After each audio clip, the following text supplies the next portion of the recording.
Hello, everyone. Good evening. My name is Teresa Okokin, and I am the co-host of Stories from the Stage and your host this evening for Paint Like Bob Ross. This is our second time doing this event, my first time hosting this event, and I am super excited to be here with all of you this evening. I want to remind you to tag GBH on Facebook and Twitter and WGBH on Instagram throughout the evening as you're painting, and especially once you have finished your Bob Ross masterpiece. We would love to see your happy little creations all over social media and to share it with our followers. So be sure to tag us so that we can find you. You can also share it on the Art on the Rocks Facebook page. Tonight, we're going to be joined by Stacey Sparrow, who is the owner of the Art on the Rocks studio in Massachusetts. Stacey will be guiding us through tonight's painting. And remember, we welcome you to invite questions of Stacey all throughout this evening. We'd also like to give a special shout out and huge thanks to Bob Ross Inc. for partnering with us on this event this evening and putting together all of these amazing kits. Here is my little kit, all of these amazing kits that you're going to be using during and throughout tonight's event. So thank you so much to Bob Ross Inc. for that. Before we get started, I want to explain a little bit of how this is going to work. So throughout the event, you're not going to be able to see yourself on video, and you won't be able to speak out loud during the interview, but we do want to hear from you throughout the event. So the way that you can participate and the way that we can hear from you is by using the Q&A tab right at the bottom of your screen. You'll find that, and you can type your questions into that. And throughout the evening, I'll be looking at that and asking questions to Stacey from you. So please be sure to ask your questions in the Q&A. You can start doing that at any time. You don't need to wait for some special signal. The signal is now. So go ahead and start your questions at any time. Start now if you've got them. If you see a question that you want to see the answer to, you can upvote that question by pressing on the thumbs up and bumping it kind of up towards the top of the list. And we'll be doing our best to make sure that I'm asking Stacey the questions that get voted up to the top. Another thing we want to make sure that you're aware of is that Zoom has rolled out an automated captioning feature. And we're super excited about this because it allows us to share our activities even more with even more people. So to turn on the closed captioning feature, again, you're going to look towards the bottom of your screen for the button that says Live Transcript. When you click that button, two transcript display options are going to pop up. We recommend that you select subtitle to enable captioning to happen kind of like on a scroll at the bottom of your screen. But you can also select full transcript, which is going to open a sidebar window where you can then read what everybody is saying in that sidebar. But please bear in mind, either way, that closed captioning might be slightly delayed.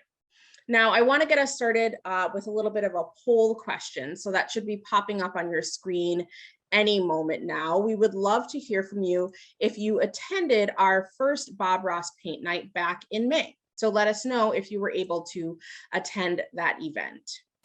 As a reminder, I want to make sure that everyone knows that we will be recording tonight's event, and that will be sent out to all registrants in about a week. But now it's my pleasure to announce this evening's guest, Stacey Sparrow. In 2009, alongside her husband, Michael Murphy, Stacey opened Art on the Rocks with the hopes of bringing art to everybody. From kids classes and birthdays to BYOB adult painting classes, Art on the Rocks strives to make art something that everybody can participate and everybody can be rewarded by. Be sure to visit them in their new location in the Twin City Plaza in Leominster. Please join me in welcoming Stacey Sparrow. Hi, Stacey, how are you? Hi, good. How are you? I'm good, thank you. Good. Oh, let me turn up my volume so I can hear you all the way. So Stacey, talk to me about how you got involved as an artist. Like, how did you determine that you're an artist? How did you get involved in making art? I was one of those kids that just grew up making art. It's kind of cliche, but it was like, the first set of crayons, the first set of watercolors. I got a Bob Ross art kit in 7th grade and life was really complete. So I went to art school out of high school and became an art teacher. And then I opened my studio back in 2009. Oh, that's awesome. I love that you had a Bob Ross paint kit as a kid. That's fantastic. I'm curious how it is that you went about getting inspired to become a Bob Ross certified instructor, and what does that mean? Like what's the process for doing that? So I was teaching painting classes, and I've always loved Bob Ross, and I wanted to kind of bring that slightly more elevated version of a paint night kind of experience to our friends and our fans. So I went to Bob Ross's studio in Florida. It's a month-long program, 3 weeks actually, where I worked there for 40 hours a week, painting a lot. So mastering the art of the happy tree and the happy clouds and crooked little cabins. And is it 1 week for 40 hours, or how long were you there for the training? 3 weeks, 40 hours 3 each week. weeks. Wow. Yeah, that is a lot of training. That's a lot of painting. But I'm delighted that you did that, because now we all get to be here tonight with you, which is great. So Bob Ross has a lot of isms, right? Like a lot of things that he's sort of known for saying, and is also just like known for a lot of sort of ideas and philosophies about art. So I'm curious, do you have a favorite Bob Ross ism or a favorite thing about Bob Ross? I think the kind of go-to for me, because it's just so simple and kind of sweet and to the point, the happy trees. Yeah. Definitely happy trees. Definitely the happy trees. All right. So I want to welcome everyone again, in case you're just joining us. We're really delighted to have you here for this Paint Like Bob Ross evening. As a reminder, you can ask questions in the Q&A at any time throughout the evening. We do have one question already in the Q&A, Stacey. Barbara is wondering if they run out of oil paints, can they use acrylic instead? You cannot, and what you have in those little tubes is enough to do several paintings. Oh, okay. So that little kit will actually do quite a few paintings. Oh, that's great. So what's in the kit is enough for tonight and more than that. Absolutely. Which would mean, and if you didn't get the kit, the amount in the kit is like, it's not even that big of a tube, which would mean that folks should be, if you've got this much, you're going to be pretty good. This much of each color, you're going to be pretty good to go. That's what you're thinking, Stacey? Yeah, absolutely. So I can share my palette here. These are about the size of maybe a Hershey Kiss, and I will have tons of leftover paint on this palette at the end of the night. Oil paints go a really long way. Perfect. Awesome. Thank you so much. And it looks like, Stacey, it looks like 90% of the people who are here this evening were also here at the first event. You were the guest for the first event as well. Is that right? Wow. Yeah. That's But awesome. I understand you got your hair done, and it looks fantastic. And your hair is different than it was last time, right? A little bit. Well, it looks great. I'm gonna toss it over to you, Stacey. I'm just gonna sort of be here as a voiceover throughout the evening. I'll pop in onto folks' screens as we're moving forward, but take it away from here. I'm ready to get painting. Awesome. So thank you guys again for having me. And I'm so excited to hear that many people came back. So I hope that means you had a good time the first round. So let's continue that. We're going to start off. We're going to jump right in with getting that thin coat of liquid white on our canvas. So you want to go ahead and grab your 2-inch brush.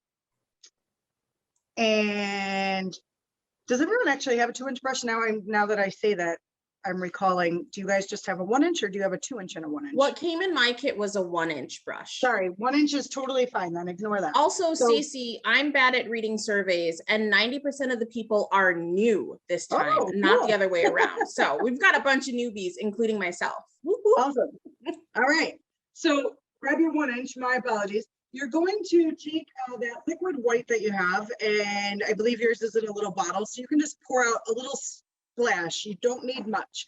And you're just going to take the bristles and just kind of kiss the bristles to the paint. So if you see there, I've just got a little dab on the ends. You're not getting this liquid white way up the bristles. It's just touching the head of the bristles.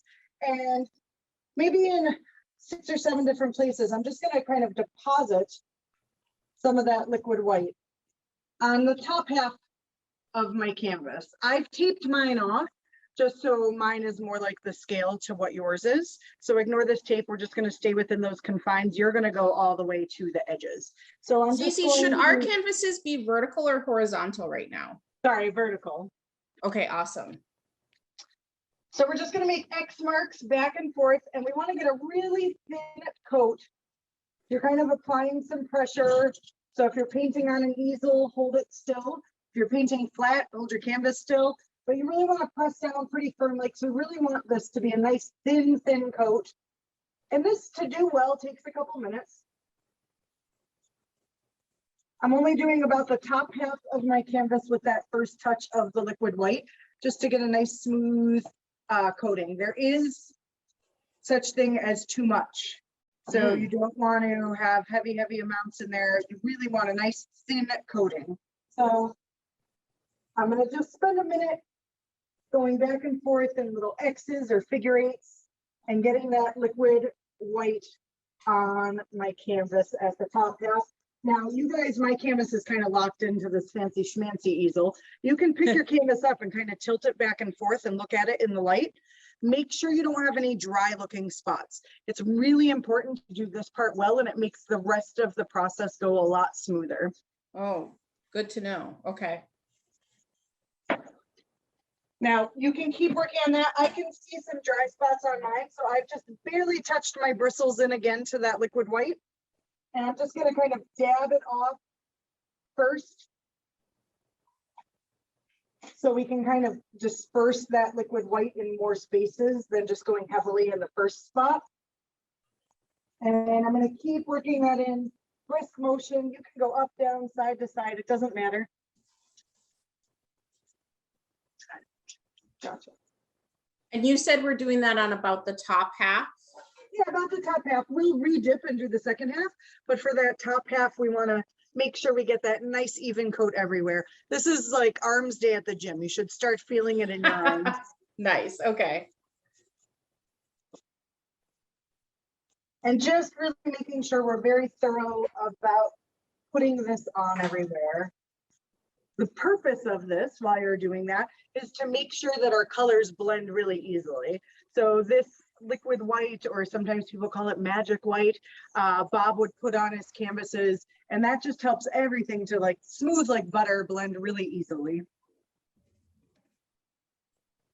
So I'm just kind of peeking from different angles to make sure that I don't see any dry spots, and I'm staying in that top half still. Just as a process question, Stacey, is this paint like mostly drying as we're putting it on? Like, is it dry by the time we get to the next step or not really? Yeah. Nope, this will take weeks to dry. Oh, wow. Okay.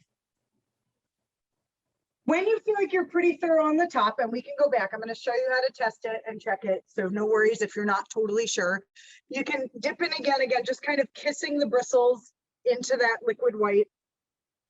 And I'm going to deposit first a few blobs on the bottom. And then we use that X or figure eight infinity symbol stroke back and forth over that bottom half to coat the whole bottom half as well. And again, I'll show you how to test it or check it. So if you're not sure if you're doing it right, it's okay. No worries. No mistakes, right? Especially on the white part, we're good.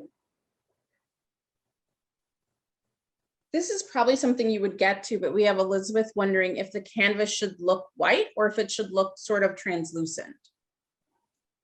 So that depends. Is your canvas kind of gray to start? I mean, mine looked whitish to start. When you put the liquid white on, was it blatantly brighter than the canvas itself? It looks more white. Yes, it does look more white than the canvas itself. Okay, so you should just have like a nice sheen everywhere. Okay. So if they are Bob Ross brand canvases, they put a gray gesso over them. You can actually see it on this one behind me. their background's a little more gray versus this white. Uh-huh. Yeah. If Yeah. it's not, it's fine. And you just want a nice thin sheen. And I'll show you how to test it. So we make sure we start off in a nice coated way so we can make the rest of this process go smoothly. Yeah, I think you're right. I think these were Bob Ross brand canvases that were slightly gray to start. Okay. So we're looking for a sort of sheen white, you said, right? Yep. Yep. Great. Might be a little late for us to ask this question, but were we supposed to shake the liquid white before starting? Yeah, if you did, that's fine. If you didn't, that's okay too. Okay. If a bunch of just like clear oil poured out, then you would want to shake it and add a little more white to it. But if it was already kind of a milky consistency, it's pretty thin. It's not a super thick medium. Okay. I gave mine a little bit of a shake before I got started. It seemed like the thing to do. When in doubt, shake it. Yeah, That's how I approach the dance floor too. When in doubt, shake it out. Here we go. So you want to kind of peek around. You'll see me doing like weird things and looking at it all at different angles, but you want to kind of check it out and make sure that it's coated anywhere. If you see any things that look splotchy or not shiny, just touch those bristles into your liquid white again and make sure that you've got good coverage everywhere. So at this point, we're going for the whole canvas to be sheen white. Yeah. Our whole canvas. And if you look at my bristles, if I go real slow-mo, I'm pressing really firmly. You want a nice thin coat, and I'll show you how to test it in just a moment. I feel like this is the longest part and most dramatic step throughout the whole thing, making sure that you have this canvas primed appropriately.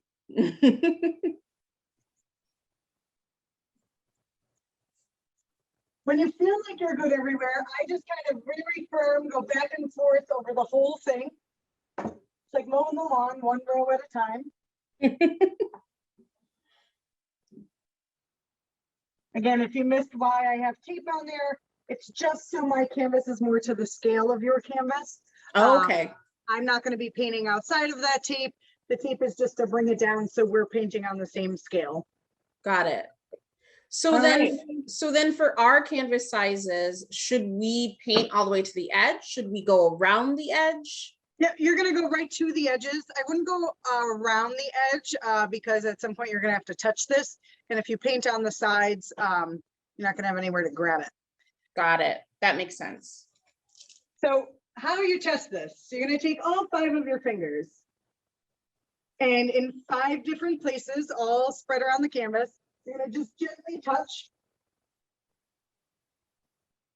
And if you look up close at my hand, you should be able to see your fingerprints through that white, but you should have a coating of white everywhere you touched on the canvas. If you don't have a coating of white, that means you don't have enough. If you can't see your fingerprints, that means you have way too much. So you should have a nice thin coating where you can see your fingerprints right through there. Glad I did my nails this week. There. So we'll just give everyone a couple seconds to get that in there. When we're washing our brushes, they say washing, we're really not washing. We're going to be doing a lot of wiping.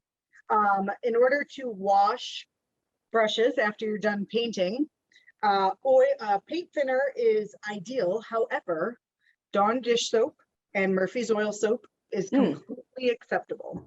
So great. I know your kit doesn't come with paint thinner. Again, not ideal, but it is not going to ruin your brushes to wash them in Dawn dish soap a couple times. If you plan on pursuing this and it's a hobby that you're interested in and you want to invest in those additional supplies, odorless paint thinner is what you'd want to use ideally, but you can absolutely use Dawn dish soap or Murphy's oil soap in a pinch. But for our purposes, and when I'm teaching classes in my studio, 90% of the painting, maybe even more, we don't actually use paint thinner at all. We just end up wiping our brushes off. Okay. And we had someone wondering with that rolled paper, what side of that are we supposed to be using to put the paint on? I put my paint on the shiny side. Is that right? Or does it make a difference? It doesn't really matter. I use the waxy side. You can use the shiny side. It 6 in one, half a dozen in the other. Cool. Okay.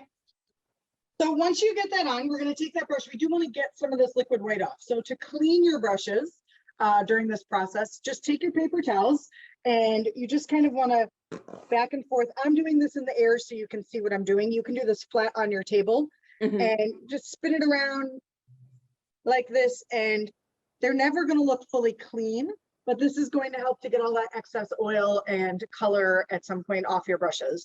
And you want to just keep spinning around. I go through quite a few paper towels.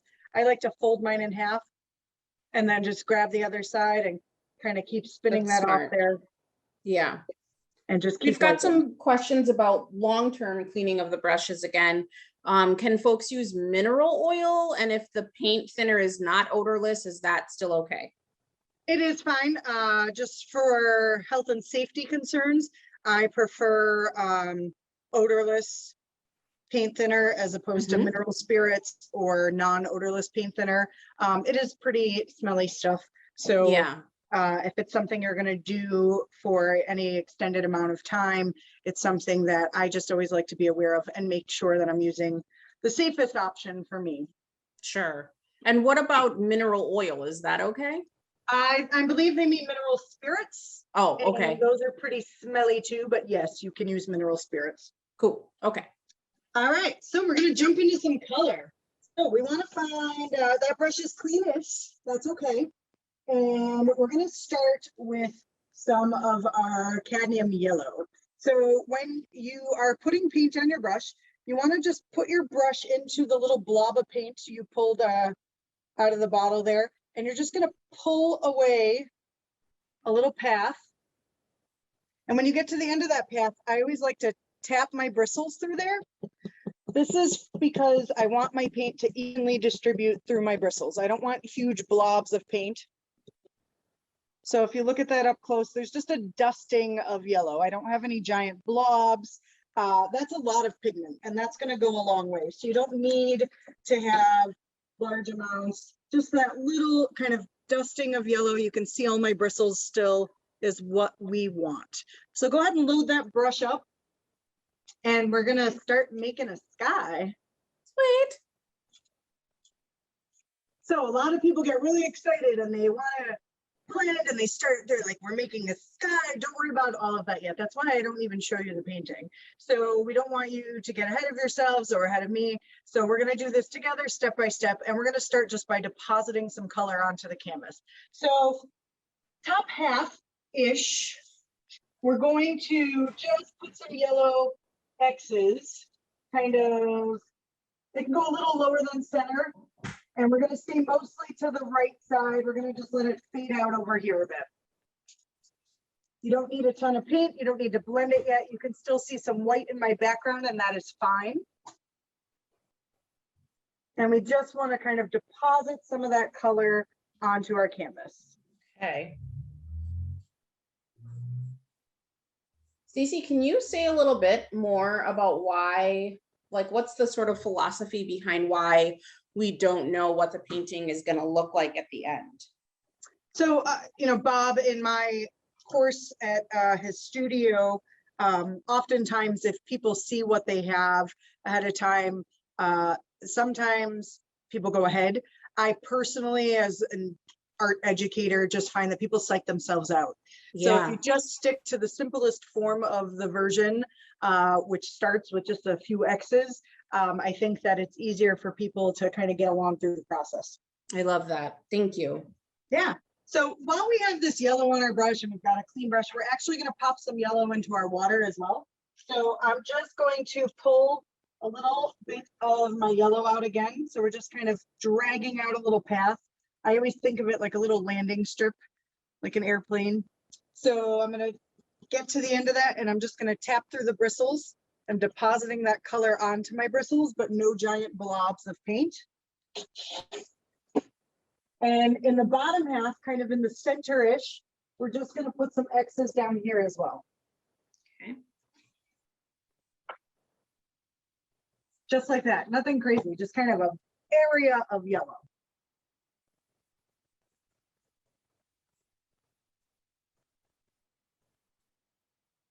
Once you get those in, you can go ahead and wipe your brush. We want to try and get some of that yellow off our bristles. Again, you'll go through quite a few paper towels, so make sure you have some handy. Every time it gets pretty dirty, I just fold it over and use another side. It's never going to be super clean on your paper towel, but you want to just kind of keep wiping until you're just getting a little hint of the color left. We had someone in the Q&A who I think is working towards some zero waste lifestyle, which is amazing, and said that they're using rags instead of paper towels. I'm assuming that's okay, or what are your thoughts on that? I personally don't love using rags because if you start to get into this, some materials are combustible. So you don't want soiled rags laying around. Technically, if you're doing that, you should have a flammable waste can. So they have these little red cans that have a lid and they're metal, so no oxygen is inside. That's not going to happen with what we're doing. Yeah. But if you were to start getting into like linseed oil and different mediums and things like that in the right conditions, super specific condition, but I always like to educate people on the real, safety and health hazard. That makes a lot of sense. So I appreciate that. And I'm glad that you're going more green. Just, be mindful of those materials. Don't leave them balled up in the sun under a magnifying glass. Got it. And for the extent that we're using it tonight, a rag is fine. It's more like if you're going to get into this in long term, probably it's not a great plan. Okay. Yep. And we're not using any water to be cleaning the brushes at this point, right? Nope, we're not using water at all. Great. All right, so now we're going to get some red into our sky. Again, we're just depositing color, and then we're going to blend shortly. So this is still going to have some color on it. That's fine. We've wiped it off the best we can. We're going to pull a little bit of our Lisbon Crimson. And we're just going to tap off the bristles just to deposit some of that color on there. Again, if you look up close, it helps if I hold it in the view of the camera, not up here. If you look up close, it's just a tinge of red on there. There's no giant blobs. I'll do my best like YouTube makeup tutorial for you. There you go.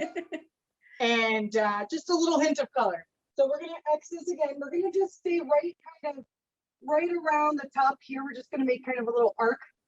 So just a few X's around here. And then we're going to do a few on either side of our yellow down here. Okay. This looks very uneventful. You're probably like, what is this crazy lady making me do right now? I promise it all makes sense shortly. The magic happens in a few more strokes. I like it. So we've just deposited some yellow. We've deposited some alizarin crimson. And now we're going to wipe off our brush again. Okay.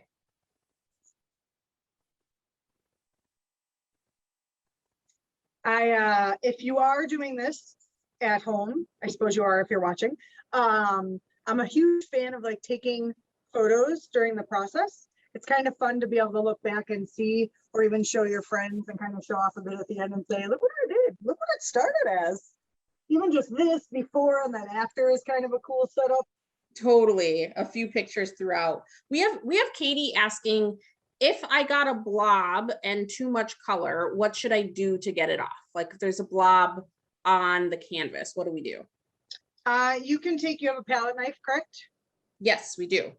You can take your palette knife and just scoop it off. Ooh, smart. So be careful. Don't grab them like this. Sometimes people will put a paper towel in their hand and go like this and wipe through. Don't do that. What if there's a blob on the brush? Do we just like wipe it back onto the paper? Yeah, you can just wipe it right onto the paper, scrape it off onto your paper towel. Got it. Thank you. You got it. All right. And then go ahead and wipe that off the best you can. Let's get rid of some of the color. And see, I flipped again. My paper towel's clean. Not for long. The color just keeps coming off.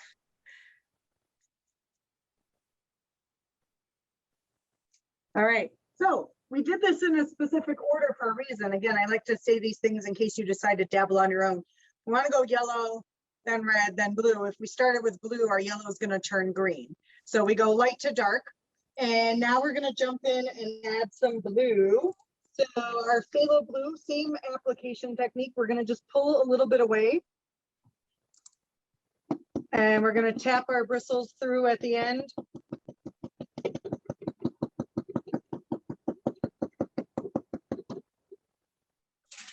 Don't jump too ahead because we're going to do something different on the water on the bottom.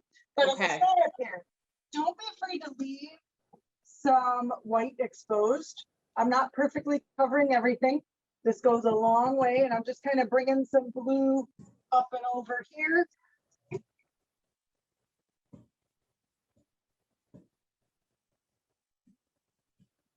And then in the bottom, this is going to vary a little bit. So instead of X's, we're going to drag from the sides, and you can drag right from the edge of your canvas. And we're just going to bring in, and you want them straight because it's going to be water. We're going to drag in some blue right up to that horizon line where it's going to meet the sky. So we're just dragging from the outside edge and just bringing it right up to the horizon. Right about now, it looks like something I did back in like 1983. And I was just a wee lad, but the magic happens next. So go ahead and wipe those brushes off.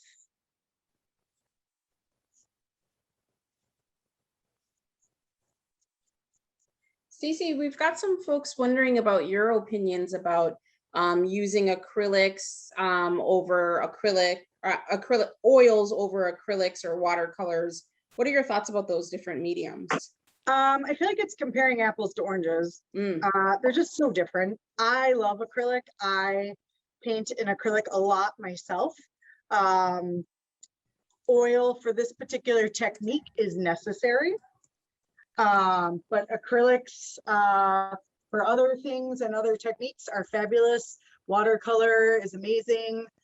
So they're all just very different. But for Bob's specific technique, you really need the oil paints. All right. So I don't think I knew that before. That's good to know. Yeah. We want to try and get all this color off because we are going to start to blend. Put the muscle into it, get that color off. And our palette papers didn't have a grid on it, but we're noticing that yours did. Do you have recommendations, or is the grid preferable? What are your thoughts on that? This is shelf liner from Walmart. Ah, yeah. So I'm painting often, kind of daily. So yeah. I'm not a fan of cleaning palettes. So I buy shelf liner in giant rolls. And then where I'm teaching classes and I have, a dozen or so people painting with me, I don't want to clean their palettes at the end of the day. So we just roll out shelf liner and then we ball it up. Smart. All right. So once we get this blended, we always want to blend light to dark. Bob used to say that. Start with the light, go to the dark. So we're wiping this off as best we can, getting some of that paint gone. And we're going to start in the yellow area, and we're just very gently going to blend up. We're kind of going to go with like an autumn sky. Right now, this is very bold and very bright. When we start to blend, it's going to tone it down a little bit, and it's going to give us a much cooler sky. So we're going to start just in the top half and just using back and forth kind of X marks. We're going to blend in our yellow section. You'll start to get some green. That's fine. Blue and yellow, we're going to give you green. Now, if you see lots of strokes, stay in that area. Don't leave yet. The longer you stay in that area, the softer everything's going to become. So you're going to get nice soft variation down here. In a sky, we don't want it to look like you just stuck a piece of construction paper there. So if you're starting to see some lights and darks and yellows and blues and greens, all of this is acceptable. Yeah.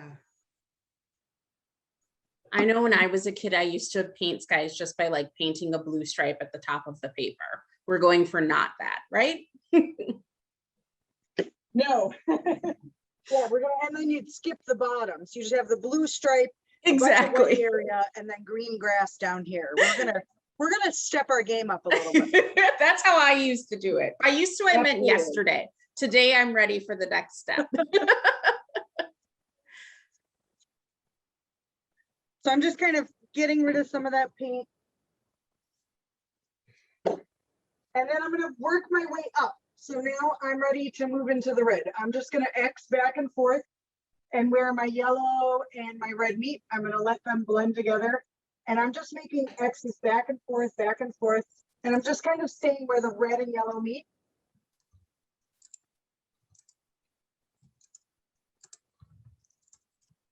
We're gonna put some mountains in here in a bit. So a lot of this area is actually gonna be covered up. But you Ah, want a nice smooth transition. You don't want it to look like a stark outline. So if you keep Xing back and forth, those two areas of color are going to blend together. It's not about pressing super hard necessarily, but it's about staying there until you get the desired effect. So just between that red and yellow, I'm just Xing back and forth, softening that up. I'm going to zoom in a bit so you can see mine up close. oh, cool. Okay. So you can see these areas where it's starting to soften up. We're getting this nice kind of crisp sky instead of so tropical where we first put those colors. And if someone's colors are looking still pretty solid, what's the approach? Like just to continue to blend a little bit more? What would you say? Yep, if it's still too stark for you, you just stay in that area and blend. You can start to, you might have too much pigment on there the first time. So you can wipe some of, not on your hand, on your paper towel, you can wipe some of that color off and get rid of some of that excess paint that you're building up. Before I jump into the blue, I'm just gonna blend across here so I don't drag all that blue into this area. So I'm gonna start in my red and yellow, and I'm just gonna go back and forth. I'm keeping this pretty side to side because water lays flat.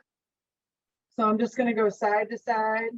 And some of my red and yellow are touching. I'm not going into my blues yet though. Okay. So we're blending at the bottom, the red into the yellow. Yep. And just side to side, you can drag some of that red in. I'm gonna drag it towards the center on both sides. I'm just gonna normalize touching the blue because like that happened on my canvas.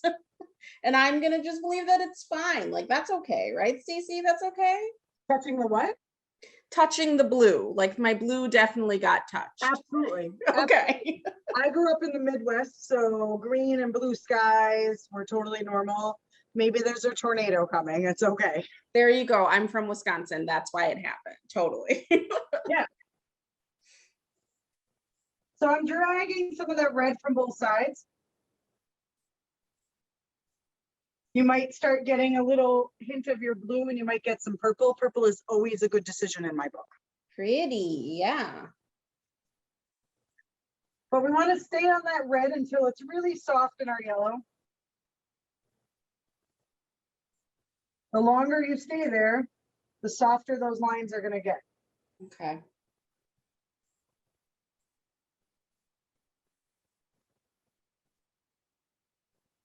And I'm just closing up the gap between my sky and my water. So you'll notice a little bit of a light area here. That's fine, but you shouldn't have a big empty strip of white. If you do, just kind of run back and forth, soften that up a bit.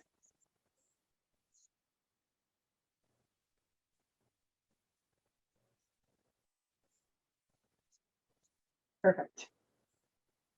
We're going to bring more in there. We're going to soften things up even more, but we just want to start with those yellow and red areas, and then we can go ahead and wipe off our brushes again. Okay. Kind of constantly wiping and getting rid of that built up paint.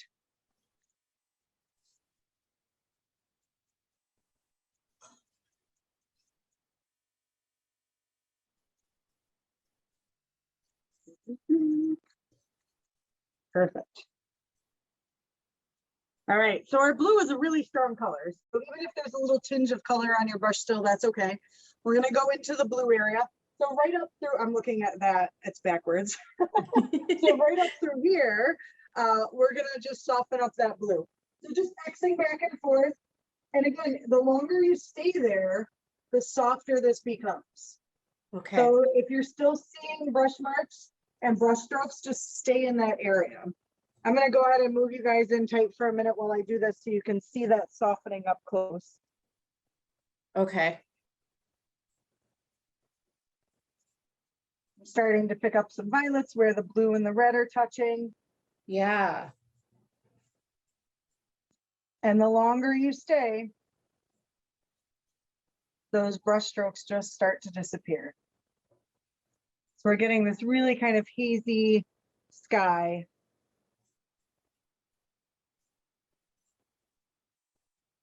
You can bring that blue and X right down into your red a bit. You're going to start to see some of those purples, some lavender. That's awesome. That's what we want. Nice. Okay.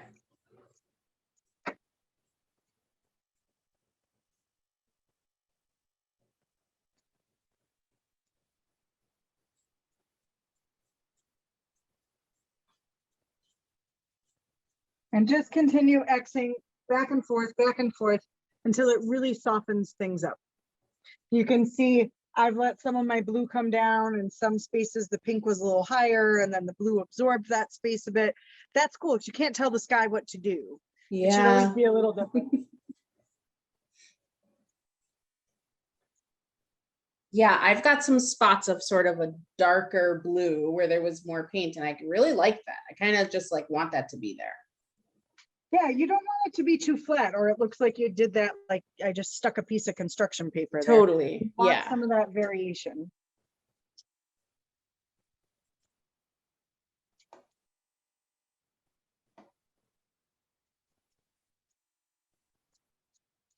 And I can come down into this area a bit if I want. This is very much a style choice. At about this time, I would usually advise my students to kind of step back and check it out. It looks very different when you're not 4 inches away from it, and decide, is that enough blending? Do I want to blend a little more? That's good advice.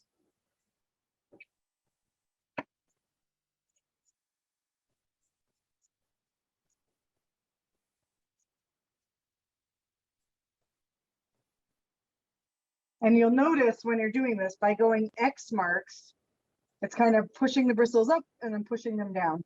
So you'll sometimes see strokes that are very strong and they go up. So if I look in the camera right here, this blue looks very intense. So if I drag down, it's going to soften it. And if I go up and down, it's going to continue to soften it and even out that pigment a bit.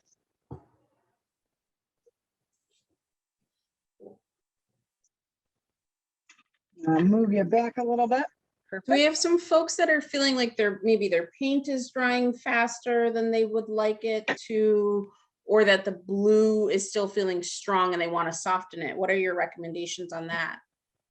So you can take a paper towel, and if you want to kind of firmly swipe a little off, you can. If it's really, really strong, you might not have enough liquid white there, and you can just kind of barely touch your bristles to that liquid white again. And then I would even dab it off on a paper towel, so you're not getting a really intense amount. White street. And it's really about just staying in an area.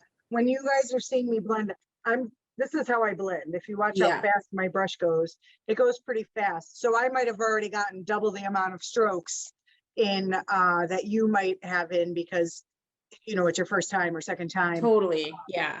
Yeah. And we're getting some nice reminders that even if those things are happening for you, that there are no mistakes, just happy accidents. That's right.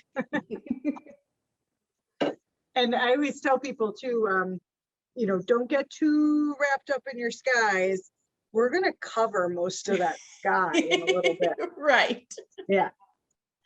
Don't get married to the sky. Yeah, because it's going to change. Perfect. And you're going to go ahead and swipe that off, get rid of some of that excess paint. Often swiping, just keep swiping. folding over those paper towels. I try to use all of it. I try and get both sides, inside, outside, back, front.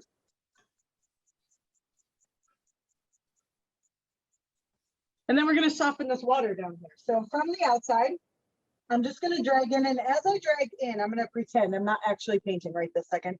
I'm going to drag in. And when I get towards the yellow, I'm going to lift my brush away. Okay. Because I don't want to drag all my blue into there and kill that light area. This is where the sun would be zinging through. So I'm going to just drag gently into my yellow. But as I get, if I went super slow-mo, I would go like this and then kind of pull away as I get towards the center. And I'm going to stay in that area until that's soft enough. And then I move up a row. Okay.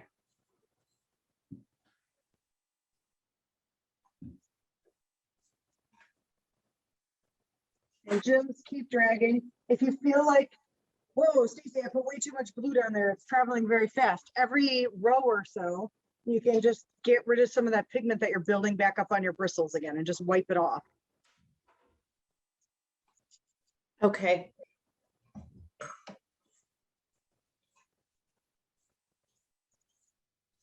You'll start to get some purples in your water. That's fine. That's what we want. Again, purple's always a good decision.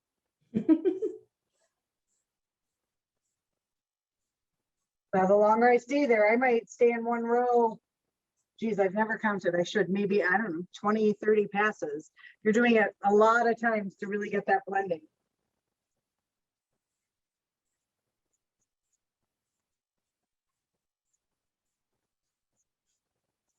Just softening it up. Do the same on this side. Just dragging in that blue, but not killing all that yellow. I have this yellow kind of zigging back and forth through there. Take your time, blend that in. I know I have some friends watching that were in the last one and then came in person and painted. So Rakeem and your wife, I hope you're having a good time. Oh, shout outs.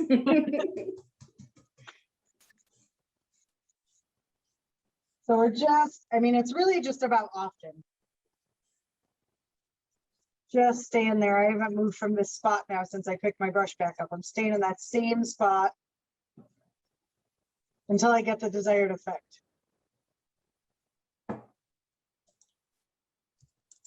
You'll notice my yellow is kind of starting to close in. I haven't gone up here yet, but it's starting to close in, but it's not a perfect strip. Sometimes it comes out a little, and sometimes it goes in a little bit.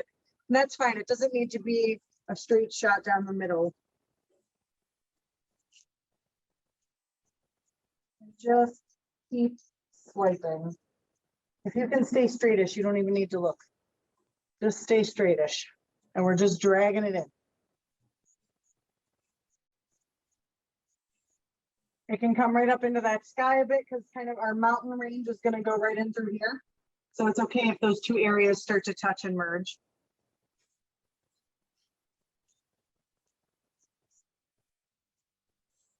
Now, if you're still seeing a lot of strokes, a lot of lines, you can kind of do a very, think of it like a figure eight, but squish it down a little bit. So you can kind of go back and forth like an X or a figure eight, but you want a very, very short version. If you go really big, it's just going to bring those strokes out.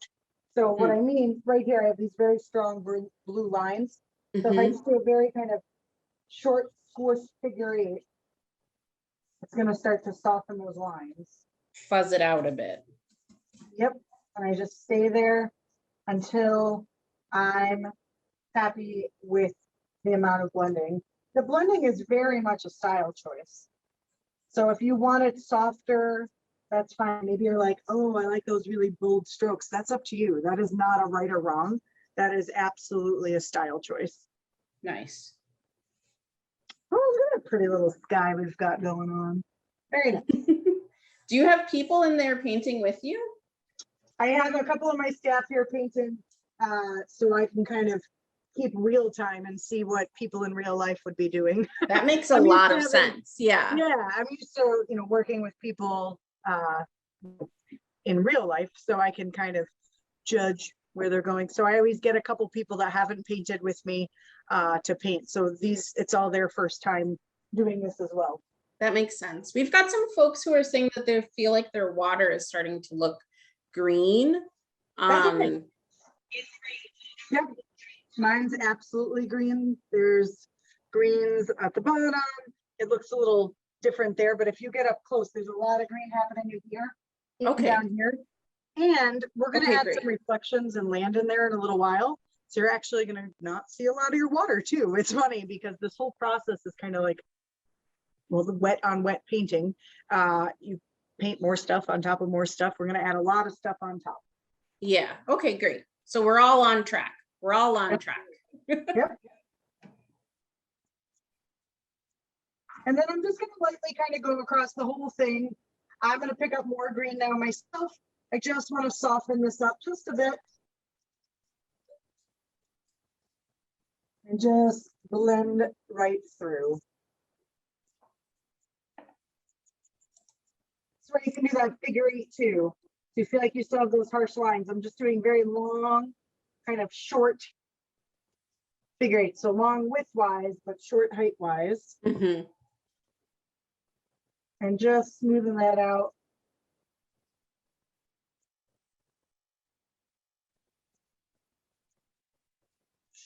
Perfect.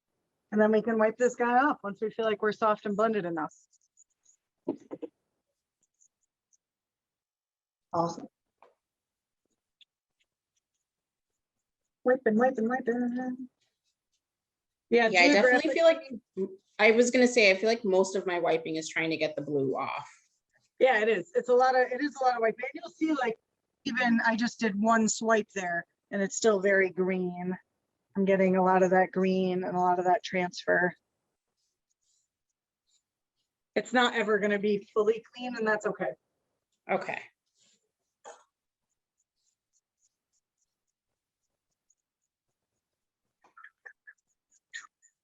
All right.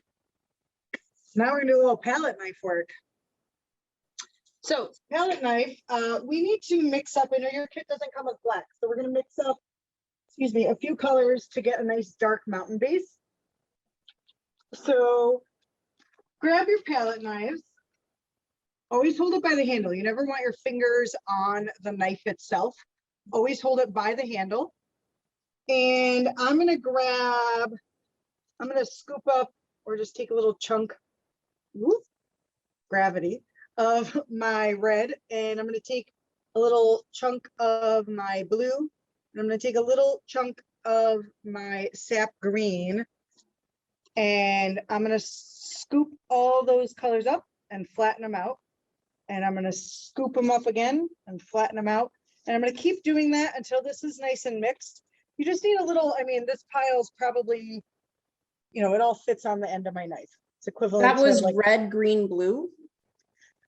Red, green, and blue, correct. So we're And just about the making same size chunks of each? Ish. So it doesn't actually matter, and I know that sounds super weird, but we just want a nice dark base for our mountains. So some of you might have a more purple base, some might have a more blue base, some might turn a little more brown, and all of that's okay, because we just need a dark base to lay out where these mountains are going to live. So when you spread it out, it looks black there, but if you take just a little smudge on that white paper, you'll see it's very purple. If yours is on the bluer side or greener side or even a little brown, that's fine, as long as it's a nice deep dark color. Great.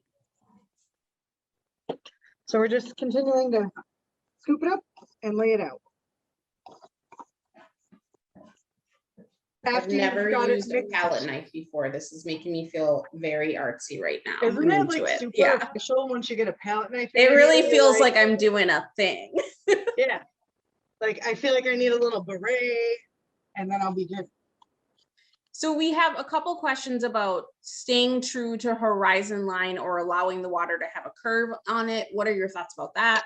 It doesn't matter because we're going to cover it up. Okay. So if you look at mine, I'm always painting off to the side. So mine always, because I'm trying to show people, mine always tends to tilt a little. Got it. we're going to cover up this space in the middle. And when we add that piece of land at the bottom, that will allow you to kind of straighten that out a bit. If you Okay. have a curve or a tilt, it's Got fine. it. And as we're using our very official tools, if hair comes off of the bristles of the brush, what do we do about that? Like if it sticks to the painting? You can take any brush, fan brush or your 1-inch. And if this was my canvas, right, this is the surface of my canvas and a little hair was stuck there. You just take the brush and kind of swipe down quickly and that kicks it off. Now, if there's more than one, wipe that one off before you go back and do that again, because you're going to drive yourself nuts, because what you're going to do is just put it back on. Wipe it off and then go back. This feels very similar to when you get a little bit of the eggshell when you crack an egg, you know? I just like eat that. I just go with it. So I respect that. Scoop this up and we're just going to push down and roll out a little path. So you should have a little path. You can see on my, it's pretty flat. And then if your knife looks all crazy like this from mixing, wipe that off. So we're starting with a nice clean knife. Okay. All right. Now we're going to apply that little roll of paint. This is where all the magic happens. So what you want to do is put your knife down like this next to the path, and it's at an angle. So you're just going to scoot across. And when you do, you get that little roll. I like to refer to it as a noodle of that dark color right across. Now, this doesn't happen for everyone the first time. That's okay. If you're like, nope, that didn't work, put it back down. Roll out that path and you just gently, it's not hard. I think people think you have to scoop. You don't. You just put it down at an angle and you just swipe across and that paint just kind of crawls right up onto the tip of that knife. Yeah. Perfect. So now we're going to decide where our mountains will live. So watch first and then you can jump in. Okay. All we're doing right now is establishing that top edge of the mountains. So we're going to go ahead and we're going to do 2 today. We'll throw in 2 mountains. What I like to always think about is the heights of my mountains. You don't want them to look like pyramids. So I don't make them at the exact same height and I don't make them at the exact same angle. I want those to vary a little bit so it looks more natural. So with that knife at an angle, I'm going to start over here. We'll do our big guy here. So a couple inches down from the top of your canvas. Pretend this is the top of my canvas. Ignore that white. That right. Okay. I'm going to go at an angle and I'm just gently scraping in a few lines. So I put it down and put it right next to the last swipe, just like I'm mowing the lawn. And I'm going to establish the right side of my mountain. Now for the left side, I don't really need to do rows. I can just drag out a little bit. And you'll see that's quite a bit above my horizon line. So if my horizon line is where my hand is, I'm still really high. That's okay. This paint is going to spread and move pretty far. So you can go ahead and draw that in. And all we're really worried about, if I zoom you in close, is that top line. Okay. There we go. So I'm just worried about this edge being pretty. All of this down here, we're not going to worry about. I'm going to stay zoomed in for this next couple steps so you guys can see that up close.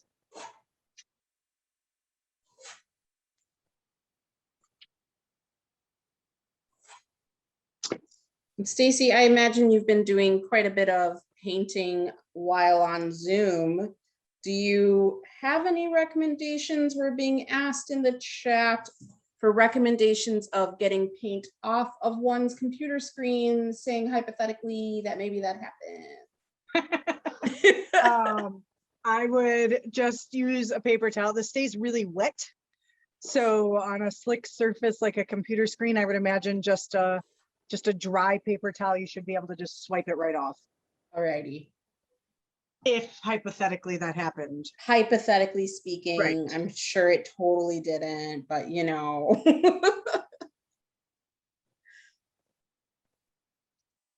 Awesome. All right, so now we're gonna add in a second mountain. We're gonna get crazy. Uh-oh, So okay. go ahead and load up your knife again. I'm sure I'm at some weird angle where just my face is awkwardly popping in. All right. There we go. So we've got our little noodle of paint again. Mm-hmm. And I want this guy to be at a different angle. So I'm going to flatten out my knife a little bit.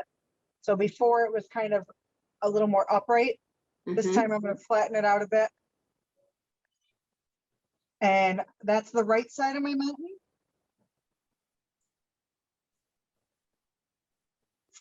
And that's the left side of my mountain. Okay. So we're just establishing those top lines. I'm not too worried about bringing it down. You can see here's my, don't do this part, but I'm just gonna show you guys. I'm gonna draw on a little line there. That's my horizon. So there's quite a bit of space there. That's fine.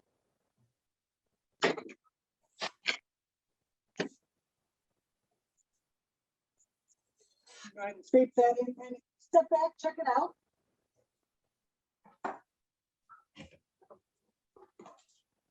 Now, sometimes people will add a whole bunch of paint to that and think they have to cake out. It's not a, you don't need to put a bunch of paint. This goes a really far way.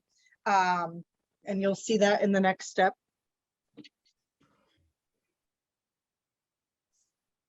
I have to say, I really appreciate this step back, check it out approach, because I just did that and I was like starting to not really like my painting so much close up, but I stepped back and I was like, no, it's good. Like, it's cute. It's doing a thing. It is.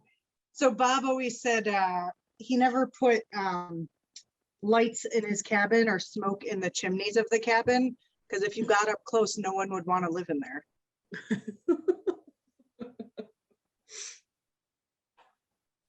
Perfect. So once we've established kind of just where these are going to live, we're going to go back and use our 1-inch brush. I'm going to stay zoomed in here for this for a second. And this is I really enjoy this stuff. I find it very satisfying. Watch up close for a second, then you can jump in. So what we're going to do is take our 1-inch brush and we're going to just drop maybe 1/4 of an inch below that right side of this mountain here. And you're going to press real firm so the bristles are bending up against the canvas. So what I'm doing, I'll show you on my hand. If this is my canvas, I'm going like this. I'm pressing real firm right underneath that top of the mountain. So what we're going to do there is push real firm. And we're just going to kind of shimmy right as close to the top edge of the mountain as we can. And pressing very firmly, and you don't need to go fast. We're going to just follow that line off of our canvas. Mm-hmm. I'm going to go right below it and I'm going to go down, but I'm also going out. You want your canvas, you want your mountain rather, to start to flatten out down here. You don't want to follow this line and go way into the water. You want to just drag it out. So I'm going to continue to drag this out. You should be picking up some of that color.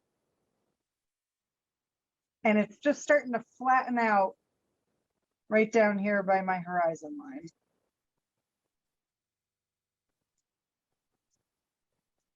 So you've got this kind of hazy, misty right side of our mountain.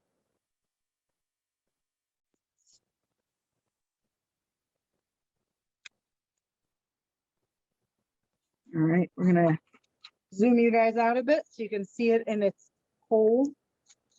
Perfect. Now I'm going to do that same thing with the left side of this mountain. So I'm going to press firm, shimmy up against that line, and we're going down, but we're going to go out. We're going to drag it out. And we're just going to go back and forth. And again, as we get towards the bottom, we're just straightening out this line. So we're just filling up the bottom half of the mountain with this kind of, most of you probably have like a deep plum kind of color from that little mix we did. You can actually buy, Bob Ross has a mountain mix color, which is really just a little bit of everything in a tube. So I usually scoop up my extra paint at the end of class and I keep it all in a mason jar. Mm. And it's a great option for these areas of dark, where if you're following along with Bob at home, he'll say, you know, nice deep dark color, and he usually grabs a little bit of everything that's on his palette to make that color. So now we're going to go over to our other mountain. Same idea. We're going to shimmy right up to that right side edge. And we're just going to drag this down and out. Now this just put my back mountain in the front. I don't know if I'm going to keep it that way, so we get to make decisions in a minute. But it just put that mountain right in the front. And we're just stealing that color and going down and then kind of flattening it out as we hit that horizon line. You don't want to go down and continue on that path right into the water. You want to go down and out, just like a slide. Get to the bottom and you got to make that noise. It helps. It's all business right now. It just got real quiet. I'm making it. I'm just trying to not be too loud, making my swoosh swoosh noises. And then same thing on the left side. So the left side, we're gonna shimmy up to the left side of that mountain and we just slide that paint out.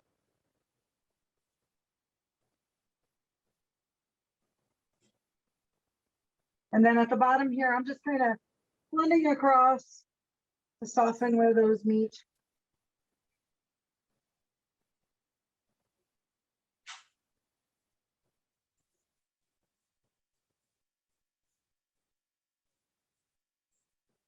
Back you guys up a little bit again. A little adjustment. Perfect. Just take a minute to blend those out. So we should get relatively flat at the bottom and they're just kind of scooting right off the sides. Great.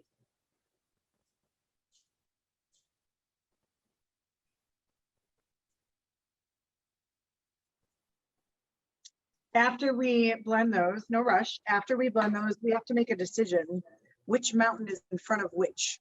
I'm going to make a decision. It might help you to follow that exact same decision, but it's really up to you. But for later, you might want to just be doing the same thing. But again, I always tell my clients, my friends that, you know, you're in charge, you're the artist. It's really up to you. What if it feels like the left mountain is blending into the sky? That's okay. Okay. Because we're going to, there's more. There's always more. There's Perfect. always more. Awesome. All right. So I actually want this mountain to be my front mountain. So to make that happen, I'm going to go back to the top left of the taller mountain. And we're just going to drag that mountain in front of the other guy. And just a few strokes, I've now pushed that other guy back into the background. Okay.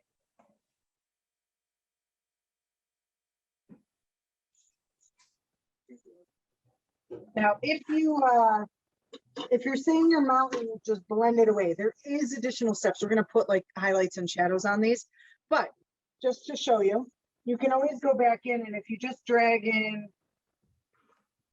at that same line we've already established, just add a little bit of color. Watch what happens now. I can go back in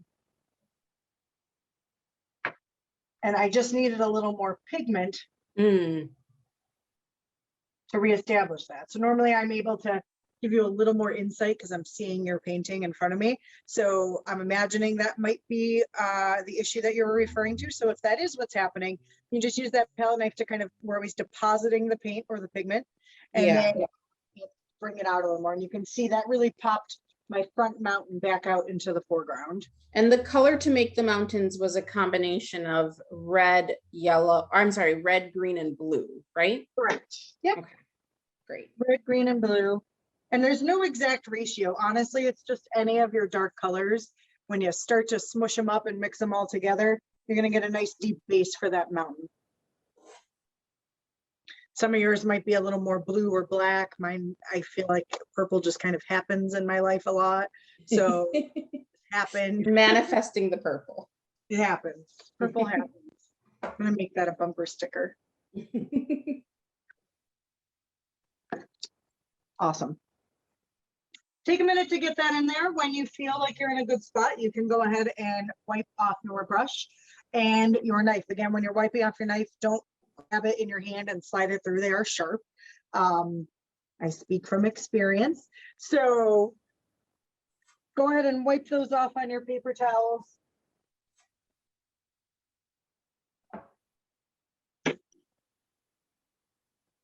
Get rid of some of that extra paint. I just, for personal clean up things, I often, like, my handles end up rolling into my palette or something goes somewhere. I like to clean these up periodically. They're not you know, the cheapest brushes in the world, so I like to take good care of them. So I'm often kind of wiping my handles and cleaning those off as I go as well.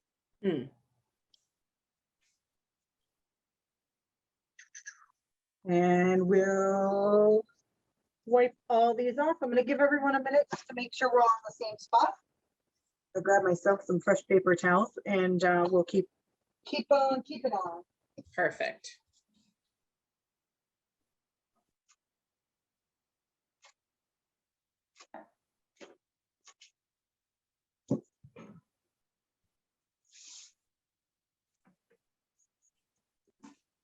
All right. So we're gonna move on to our highlights on the mountain. So that's only going to use a little bit of the knife to make that little bit of snow on the side. You could, and in a lot of Bob's paintings, we do this as the mountain, and that's it. It's real hazy and far off in the distance. So you could just leave it like this, or we can add that bit of snow and that shadowy side onto the mountain. So I'm going to use my palette knife again. And for my snowy side, we're going to go into our white. So we're going to drag it, not our liquid white, the actual titanium white, the color in the tube. Okay. We're going to drag out a little path.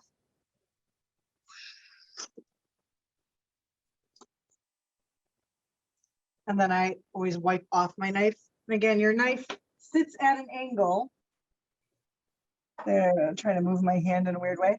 It's flat on my palette, and I just swipe straight across, and we get that little roll of paint.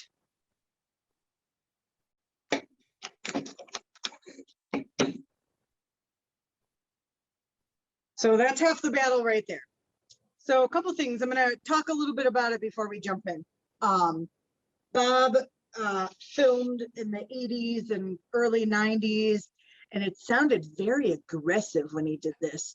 That was poor audio. So it is very, very delicate. Your knife is actually 99% of this time is not even going to touch your canvas. It always sounded so like scrape and scratch and dramatic. It's really not. You want to barely touch. So to compare and to show you here, if my canvas was my hand, my knife isn't touching, my paint is touching. Oh. So we're just gonna let, when you get close enough, it's almost like a magnet, that paint kind of goes and like sucks to your canvas. So that is what's going to touch. You don't want to scrape really hard. It's very, very gentle pressure. So that's important, step number one. Step number two is, again, we're keeping our fingers off the knife. A lot of people tend to go like this. That's going to apply more pressure. You want to hold it with 3-4 fingers if you have to, very loosely, just like that. Okay. So I'm going to move you guys in close so you can see that snow application close up. I'm going to zoom a little. There we go. All right, so I'm going to line the edge of my knife up with the top right side of my mountain. So if I raise that up a little bit, you can see my knife there. I'm just going to drop that down so it lines up with the mountain. And you just barely touch the paint. And then very gently, we're going to slide down the mountainside. Real gentle. And the face of my knife is pretty much touching that mountain the whole time. Okay. Real gentle. And if you look, I didn't spread that paint down my knife. It stayed in its little spot because my knife wasn't touching. Just that little roll of paint was. So go ahead and throw that little swipe of snow in there.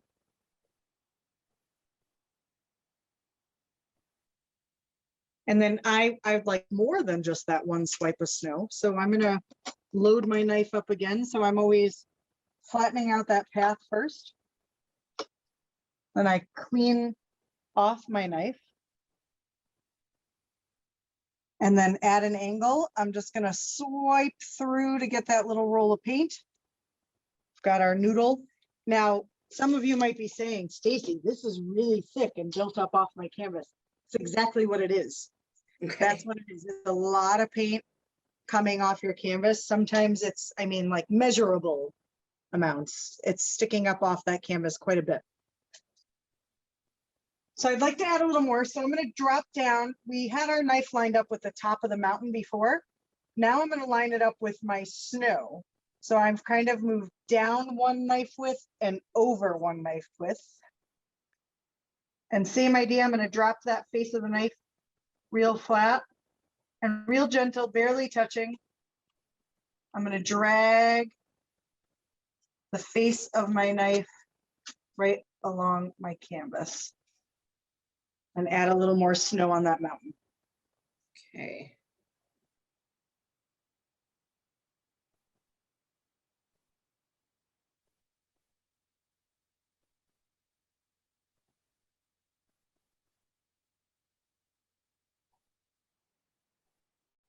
Perfect. Do you see the little breaks of snow? This is where I was just gonna say, I love this texture that the snow is making on the canvas. It's really beautiful. it is. And this is one of those step back moments. The first time I did it myself, I was kind of like, oh, and then you step back. I don't mean go outside. You don't need to cross the street or anything. Just step back a few feet and check out that texture. That's what we want to be creating. Yeah. I'm gonna go ahead and I'm gonna reapply. Now this really depends on the size of your mountains. I'm gonna go ahead and reapply and do a third row. So same idea, I'm gonna drop down and over again. So I've gone down a knife width, over, lining it up with my old snow. That face of the knife is dropped down pretty straight, and then very slowly, very gently, I'm just taking that knife right off my mountain. Okay. Perfect. Deep breaths. Breathing is important. I know this is the moment where people usually aren't breathing, so. I appreciate you saying that. I am feeling a little nervous every time with the snow. I'm like, what if this is the time I mess it up and I hate it? Don't be nervous. I always tell people, let me move you back a little bit. This is absolutely a skill. It's something you get better at. Like the first time you drove, I imagine you probably weren't great at it. It's the same thing. That's what I love so much about this technique and about Bob himself. He just made art attainable and for the masses. So don't stress out. It's fun and you get better at it every single time. So now this guy back here is tucked in. So I am going to bring you guys back in close again. So I want to get that snow on that back mountain. I'm going to go ahead and clean off my knife, get that little roll of paint. This is just like a real quick, easy one because it's usually it's not even a whole knife width. So I'm just going to line my knife up with the top right side of that mountain. And then I just barely drag it in. And usually it escapes onto that mountain a little bit, and that's okay. We're going to cover that up afterwards. Perfect. So we got that snowy side on both those mountains. We'll let everyone get that in, step back, give Okay. yourselves a chance to look at it, and then we'll talk about the dark side. Oh boy. The snowy side I find is more difficult. So you got to make it real, like a kind of scoop down and out. I think the darker side is usually a little easier.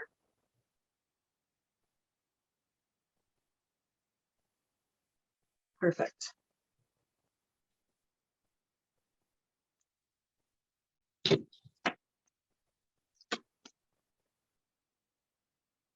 I'm just peeking at what they're doing over here. Everyone's doing a great job. All right. So the dark side, we just want a slightly darker side of the mountain. It doesn't need to be black. So I often use kind of my mountain mix and whatever white that I've already kind of run out onto my palette. And I'm going to mix it loosely though. I actually really enjoy when you don't mix the color fully. And then when it comes out onto your palette knife, you just get this variation of sometimes some blues, some grays, depending on what colors you use. You might get a little lavender in there, and you really get these beautiful textures built up on the mountains. So I'm going to grab, this color goes a long way. So I'm going to scoop up any of this white that I've got floating around and make a new little path. And then just a little bit of the color, not much, just a little bit. And I'm going to just swipe through here. So I'll start to get this kind of streaky, marbly look. I'm going to add a little more blue to mine. I want like a nice kind of gray blue mountain. That was the white with a little bit of blue. I did white, a little bit of our mountain mix that we made earlier, and then I added a little additional blue. Okay. I want it to look streaky though. See how this isn't a perfectly mixed new color? Yes. I've got some blues, I've got a little hint of a kind of gray purple, some white even still exposed. You just want to swipe through it a few times so you get that kind of marbly effect. And then I'm always wiping off that knife before I get that roll of paint. So I have a nice clean roll of paint. And I'm going to put my knife down and we're just going to scoot right across. And I want to show you guys this up close because I always thought this was really interesting. So if you look at that up close, you can see those separate colors right in there. Yeah. And it's cool because this just now happens on your mountain. You don't have to add a whole bunch of different colors. It's a little bit of a surprise sometimes. You don't know what you're going to get. But it's going to give us a nice deeper tone for that shadowy side without going like stark black. So I'm going to go ahead and move you guys in close again one more time. Well, not one more time. I'm probably kidding. We'll move in there. We've got someone saying that they're getting a lot of green into their white. What are your thoughts on that? Like in the snow, I think. So I would just clean off your knife then. If you're getting some green, that means you just had some on your palette knife. So go ahead and wipe it off. And you can pull out a new fresh path of white. And you can just gentle pressure right over it. You could even scrape that green off with your knife, a clean knife, and reapply your white if it got any color that you're not in love with. You can just scrape it right off if you need to. Perfect. So this side, I really enjoy this side because I feel like you, it's a little more of a straight shot. You don't have to like do any kind of rolling of your wrist or dragging it off to the side. So real gentle, I'm gonna go right underneath my snow. And I'm just following the shape of the mountain.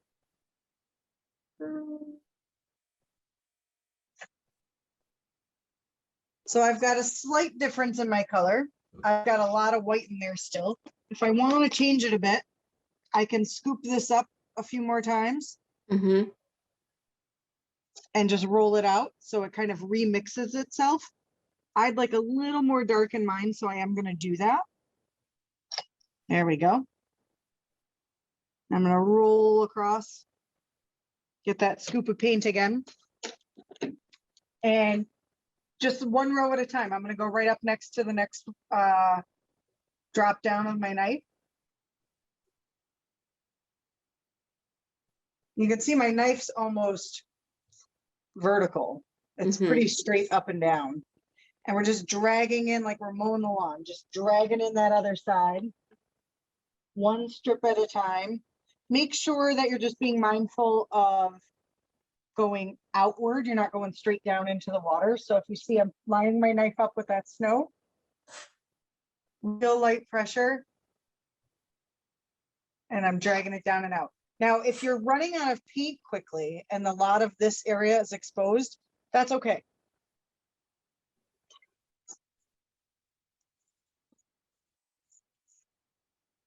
So I'm just gonna roll through, get my little strip of paint, and I'm just gonna work my way down to the base of where my snow left off. Okay.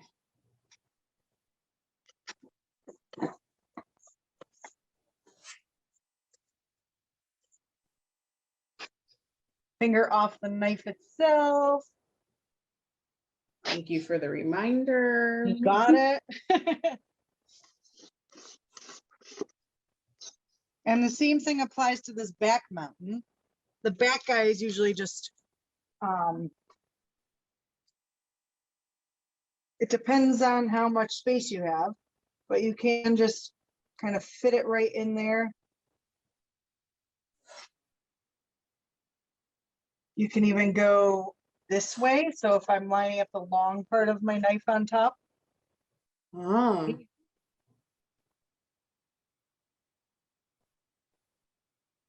Just bringing in a little shadow.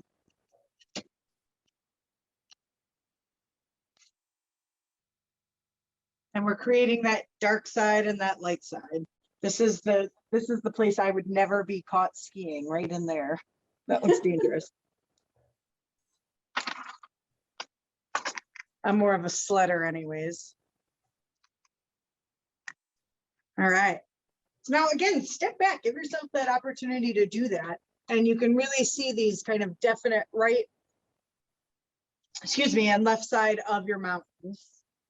Now you can play with this a little bit. We're almost at our break time. So I'm gonna wipe this off and just show you a couple options. And if you are kind of zoomed out like this, you'll be able to see a difference pretty quickly. So I just want to show you, I want to really pop this mountain out in front. So I'm going to grab some of my dark side color. I just picked up a little green. Some of my green swiped over here. I'm okay with it. Maybe it's little trees off in the distance. I let that stuff happen. I feel like it's a very laid back version of painting. And I like when that stuff just happens. So I'm going to go in here and I want to just establish a little more dark because I started off really bright up top there. So just real gentle. I can go back over it.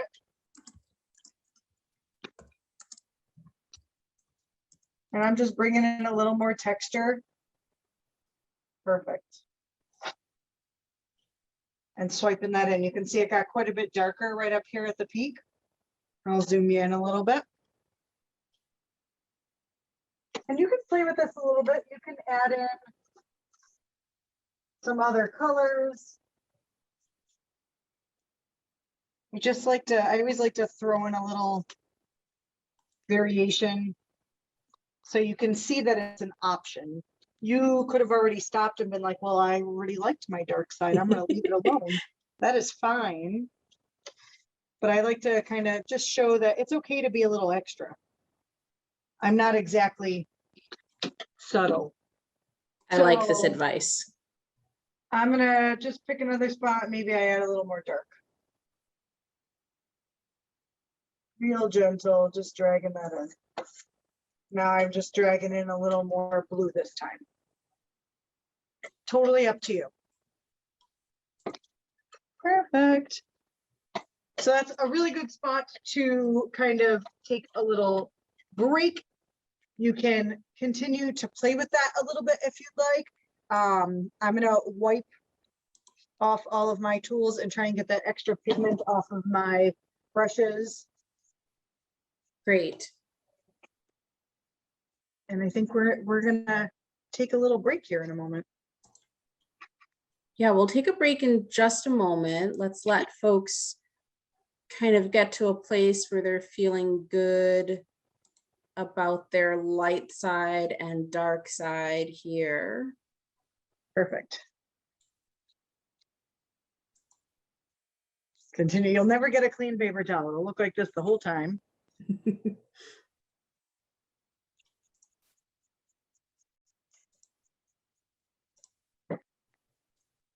Perfect. And step back and check it out too. Make sure you guys are giving yourselves the chance to do that. Oop. There we go. There we go.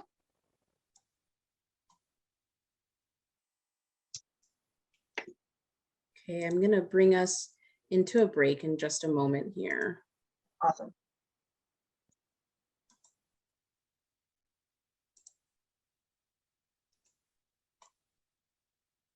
Just some things as now that I've zoomed back myself too. This line down here, if that's a little harsh still, no big deal. Don't worry about that, because that is right now we just got this kind of mountainous mass flying in the sky over your water. That's okay. We're gonna add land in there in a little bit, and we're gonna do some softening and add in some happy little trees in a bit. So we've got lots more to come.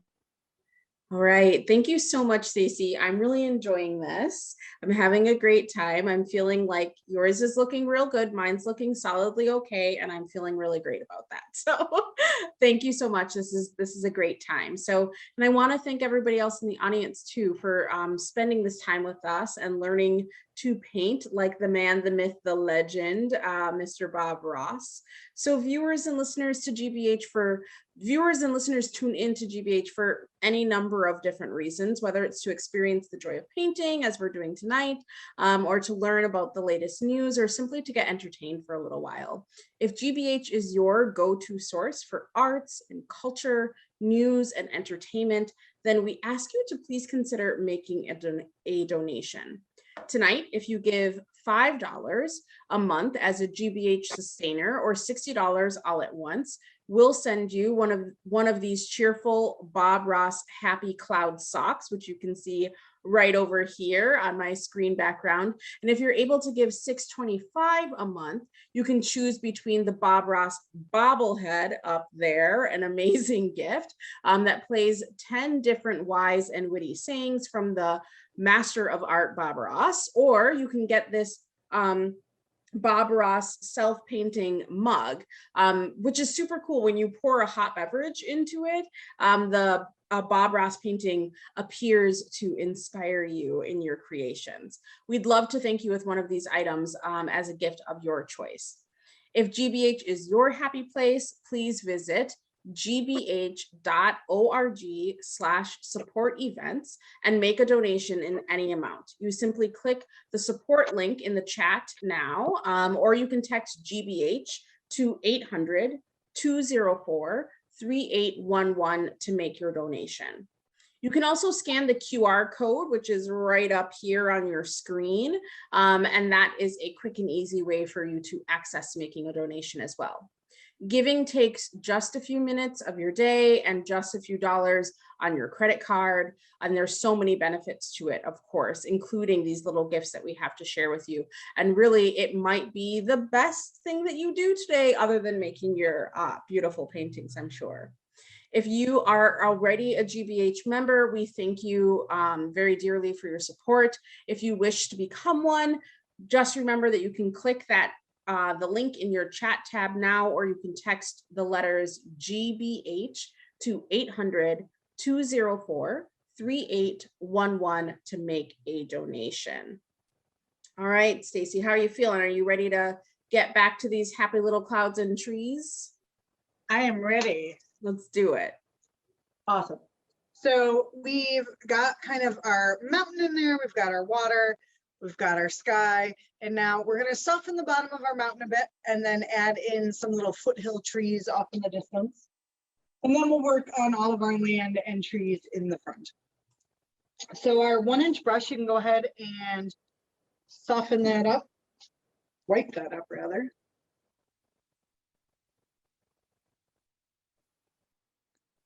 And we just want to make sure that this area down at the base of our mountain is on kind of the softer side. So we want to tone this line down a little bit. So with our 1-inch brush, relatively clean, wiped off, we're just going to fluff up the bottom. So if you notice, I'm kind of dragging that water right up into my mountain, and it's making that bottom line disappear. So over here now it kind of looks misty and cloudy, and over here it's still kind of harsh.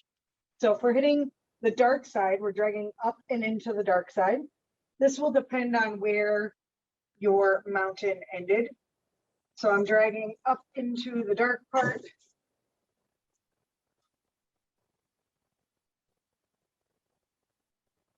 And then if the white part is exposed, which I only have just a tiny piece on mine that's exposed, that might vary depending on which angle you went in at your snow, I'm going to drag up into the white a bit too. So I'm softening that up. And I just want this to kind of fade out at the bottom, and it appears a little misty. Okay. You can kind of X back and forth. If you have, you know, where mine met right there, it was a pretty strong spot.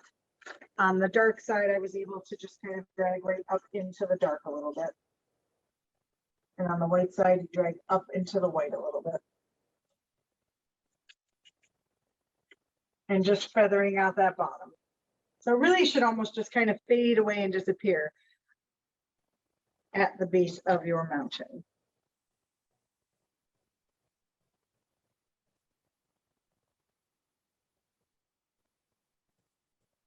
Perfect. Just take a moment to do that. You probably, sometimes we often catch a little bit of that paint at the bottom. So you got a lot of paint built up on here again. Go ahead and wipe that all off. Get rid of some of that extra paint. We've got a couple of questions about if you can just repeat how we went about doing the dark side of the small mountain, and maybe repeat where we started with the blending part up with the brush. Sure. So the dark side of the mountain, you're just kind of going one little space at a time. You can bend your knife this way so the long part of your knife is lined up with the top of the mountain, and you're just swiping in those little dark areas, kind of like mowing the lawn, just one row at a time, and you bring it right to the other mountain. When you hit that other mountain, you just stop. So super little space, and you swipe, swipe, swipe. Depends on how far over your mountain is. You might do 3 or 4 swipes, you might do 5 or 6. It depends on where you put your mountain. And then as far as blending out the bottom, we're just kind of swiping up into the dark. We just want to make sure we don't have a harsh line down here. Okay. So swiping up into the mountain a bit. And then you can even blend along the bottom edge just to make sure we don't have a harsh line. People are saying thank you for giving those repeats. Absolutely, no problem.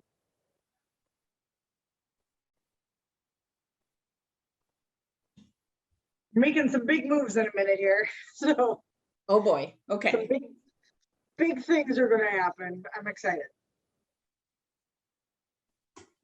Let everyone get that in for a minute. We're doing really great on time. And then we'll move into putting some land in there, so we can ground our mountains so they're not just flying up in the sky.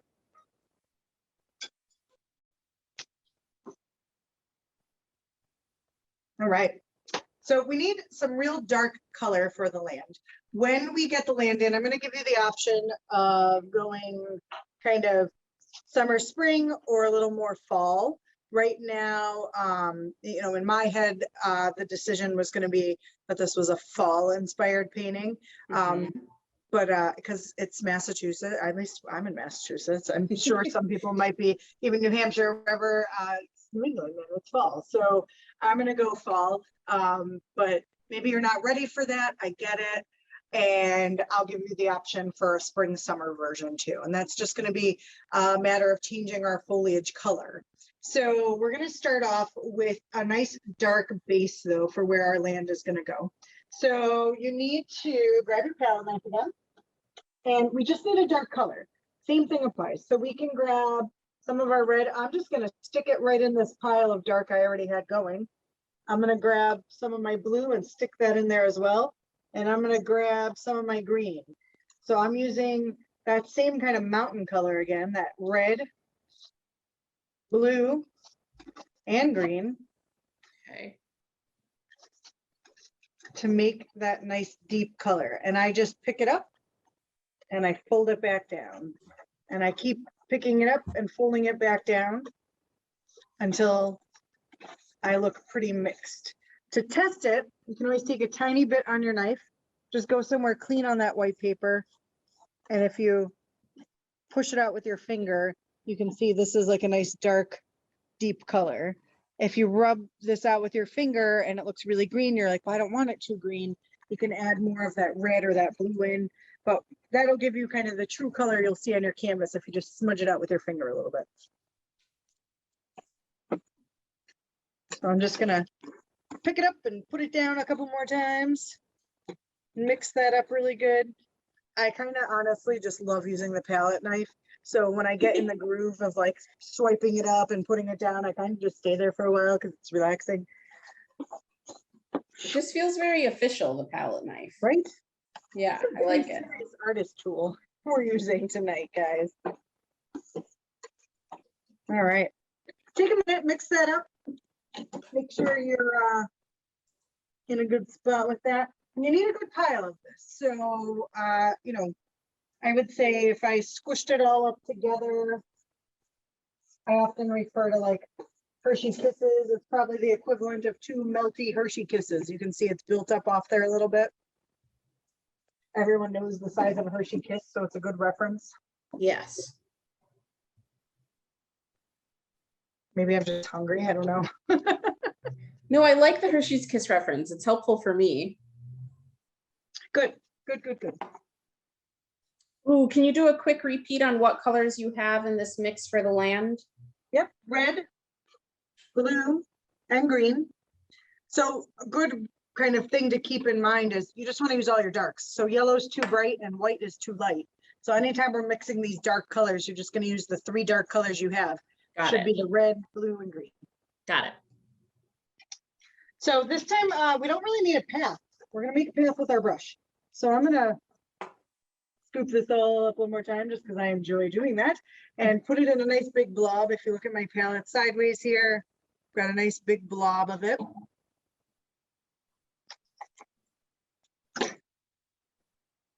And to make the land, you Bob would apply, it's quite a bit of paint. You know those lovely popcorn ceilings that we're all trying to get rid of? That's what we want to create. His bushes up close and this kind of foliage that we're going to create is looks just like an old popcorn ceiling. I say old, that's the fancy ceiling I have in my house. So that's what we're going for. So in order to do that, it's really about how you apply the paint to your brush.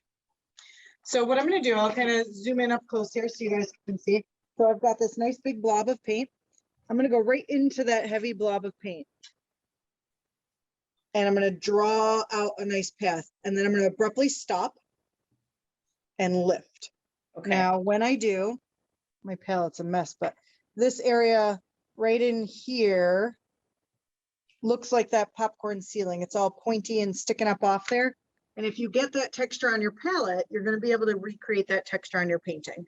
So I'll do it again. I just go into the heavy blob of paint. I pull out very firmly. I abruptly stop and lift. And you get that little textured, oh, there you go. You can see it behind my yellow. This little textured space that looks just like those popcorn ceilings. Whenever I have someone like, you know, sometimes I have teenagers in my classes, they're like, a what? So textured ceilings, stucco, popcorn ceilings, that's what we want to create.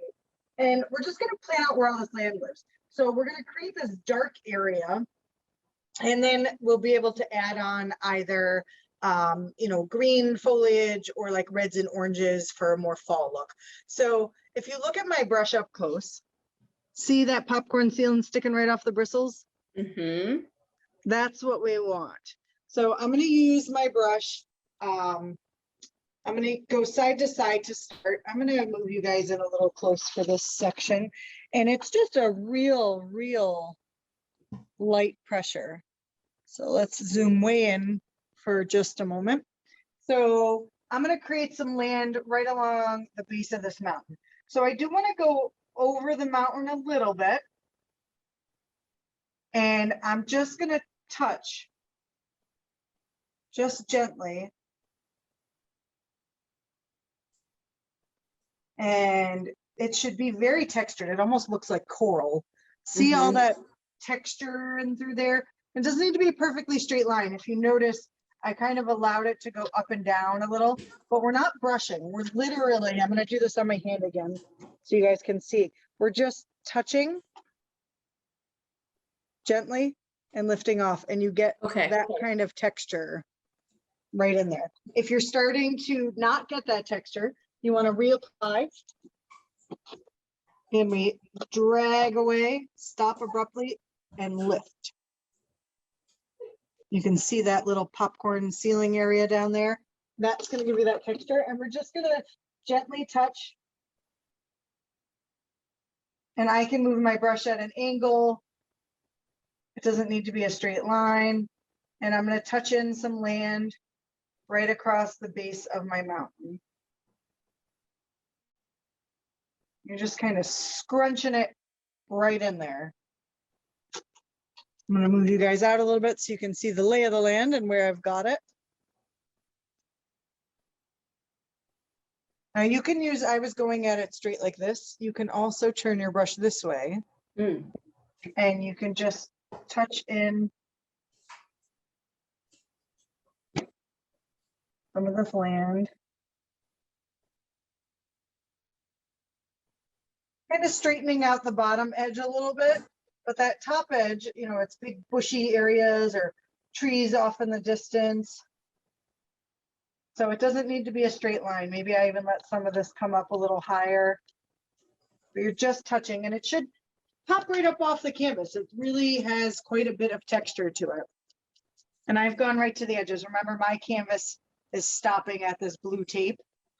Right. Yours would go all the way to the edge.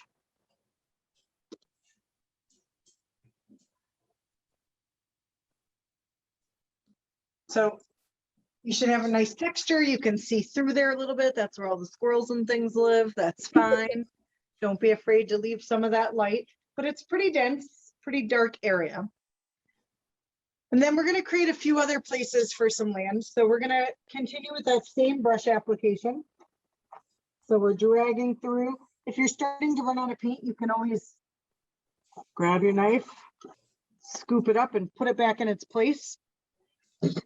Or maybe you just like doing that. It's fine. We're dragging it out, stop abruptly, and then kind of lift dramatically. And you get all that texture. There's like a million little trees that live in the edge of that brush. So down here, I'm going to create kind of a little island in the foreground. So I'm going to very gently, just touching. And you can see I go up and down a little bit. It's not a perfect line. We're coming right down to the corner of our canvas.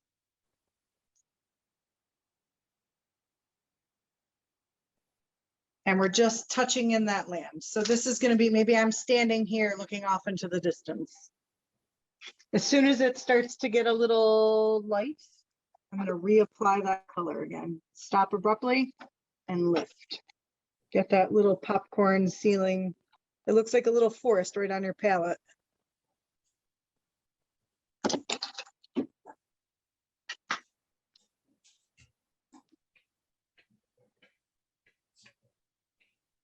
just stamping that in. I'm just touching. I'm not brushing. I'm pushing it down, picking it up.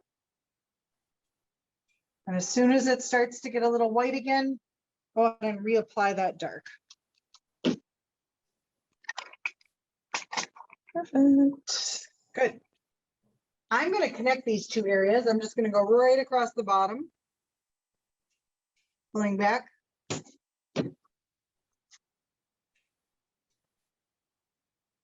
Just stamping in that dark.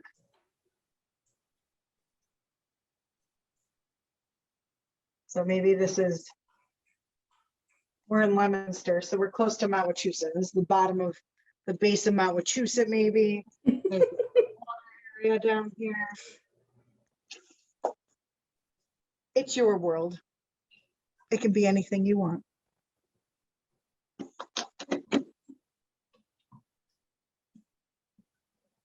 Now, this is a good step back place. If you step back and your land is very trimmed and perfect, get a little wild. Okay. Make part of it come up a little bit. Nobody's manicuring these forest brush. So sometimes, our whole lives we're taught to think it out, plan it out, be perfect. You want to let that go. It's in nature. It's a little, river's edge or lake's edge. We want that texture and we want that not so perfect space. We'll go ahead and let everybody stamp that in. That might take you a minute. No rush.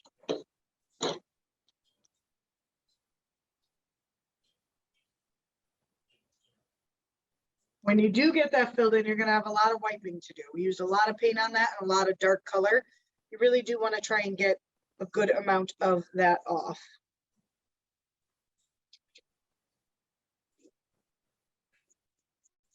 So some extra elbow grease this time. I like how you said earlier that you can't tell the sky what to do. And I'm trying to remember that with my land and trees here as well. Land, you can tell a little bit what to do. It should be flat. It should be on the ground. But other than that, you really can't. This isn't manicured. Nobody's going through the forest and trimming the shoreline. Yeah. Maybe it's a little overgrown here. There's one episode where Bob, one of the trees is really crooked, and he said, maybe a deer stepped on it when it was just a sapling. I always love that. I'm like, yes, Bob. I love that. He's such a storyteller, and that's what art's about. You should be able to tell a story afterwards. So I try to think of all these little details, or maybe the story fits my painting, maybe this painting fits the story, but these are things you can think about while you're doing this. We're getting very dirty here. That's okay. Yeah, I've got a lot of wipe off to do here. Yep. Once you've established where that lives, you can wipe all that off.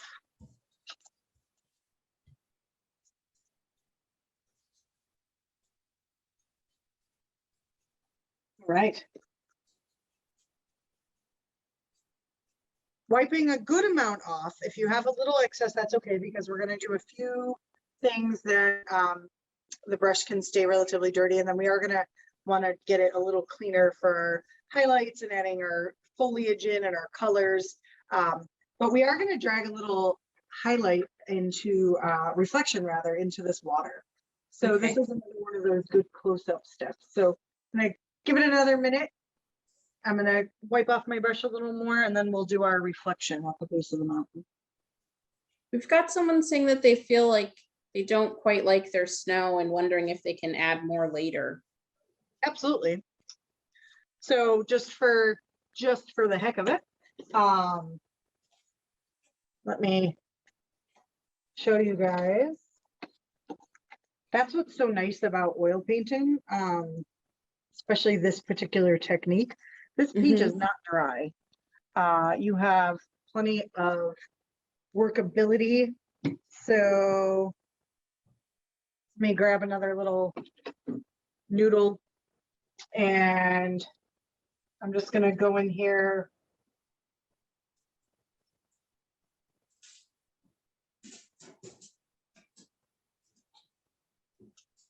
And just add in a whole nother strip. I just brightened up that side a lot.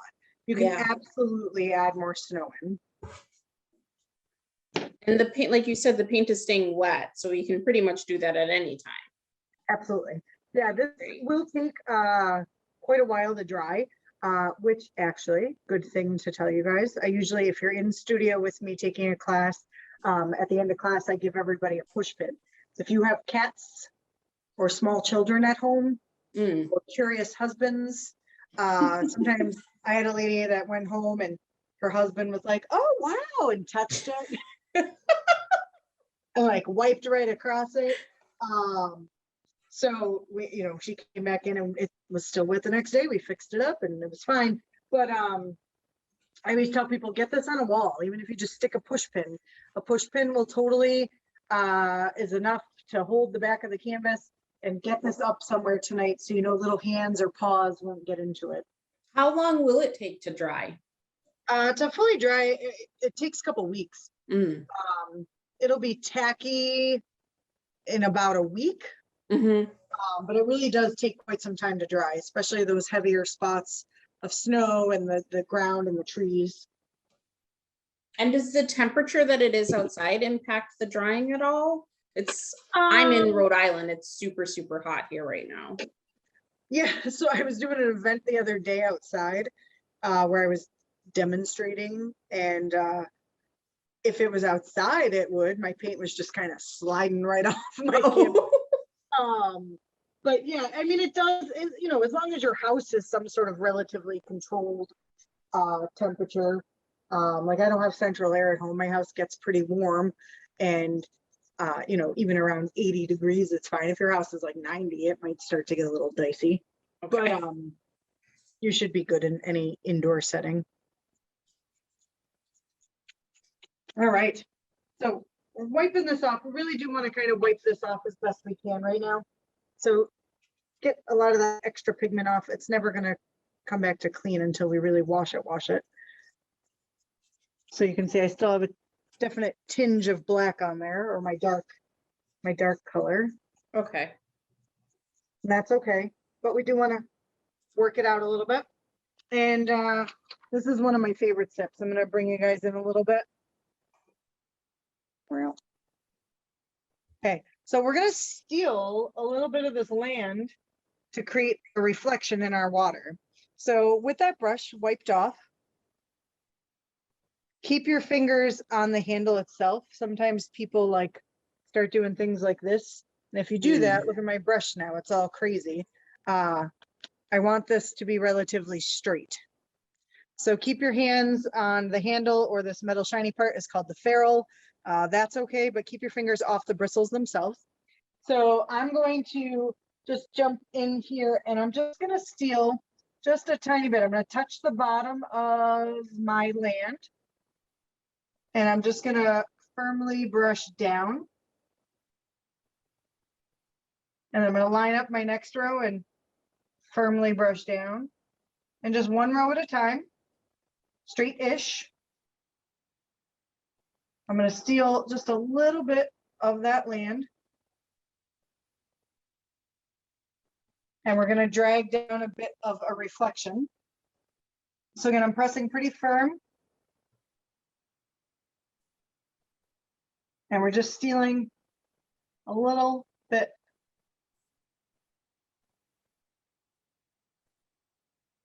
You can go back again if you want. I can steal a little bit more. And we're just dragging a little bit of that dark into the water to create a reflection. I'm going to wipe that off a bit. And then the next step, it's kind of a two-parter, so I'll show you both. You can jump in when you are ready. I've wiped off that extra pigment, and now water goes side to side though. So just very gently, I want to stay in just the space that I stole. And I want to soften that up a bit.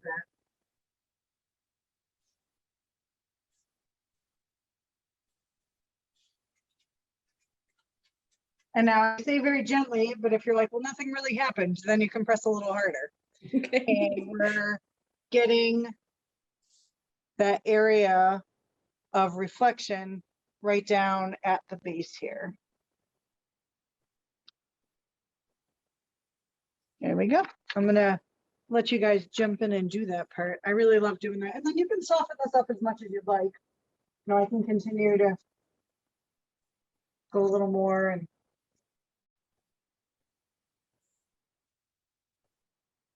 Soften that up. Now we've got this nice definite bottom, and we're establishing where that's going to live.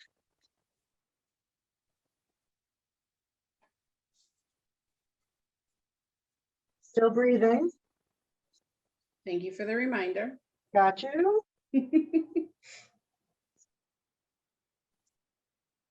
I took that opportunity to get in front of my painting a little bit.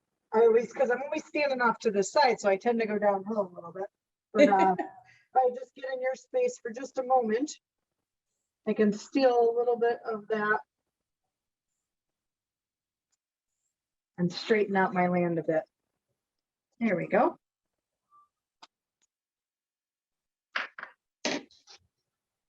I do love that. And then, you know, the longer you stay there and soften that up, the softer that reflection comes, and just kind of glides right across that water. That was a very satisfying move there. It is. I'm a fan. I'm a big fan. Yeah. And now you'll know, so if that was a little difficult for you for future reference, that's where that liquid white, that very first step, comes into play. So if you're noticing, it almost looks like, you know, when a sweater gets pills on it. Mm. If your paint does that, it's often because you have either too much pigment or not enough liquid white. And it's kind of getting the texture of the canvas, and it kind of pills your paint up.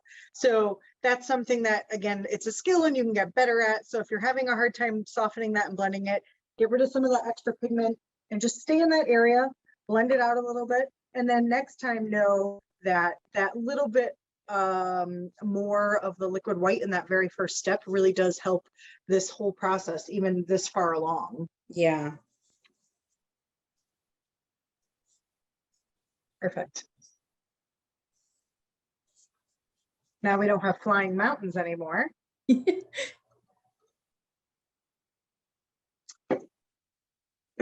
everyone a second to get in there, and then happy tree time. It'll look a little different than this one, but I love these. So I'm excited for the trees. Yeah, they're really fun. Some of you that did this before, you've got, you know, a little insight to those trees. If you haven't done them before, I'm going to go super step by step, and we'll do it together. And it's kind of, I feel like it's like real official Bob Ross status once you get to make a happy tree. It's almost time for our bravery test. Make sure you have your fan brush. We haven't used that yet. So find your fan brushes. And I'm gonna zoom in nice and close for this in just a moment, but we'll do our bravery test first. So we're gonna use that dark color. That same dark color we used for the land, that same dark color that we used for the mountains. So I'm gonna go ahead and kind of just control my pile a little bit. So I'm gonna scoop all this back up and roll it out and give myself a nice little path again. Okay.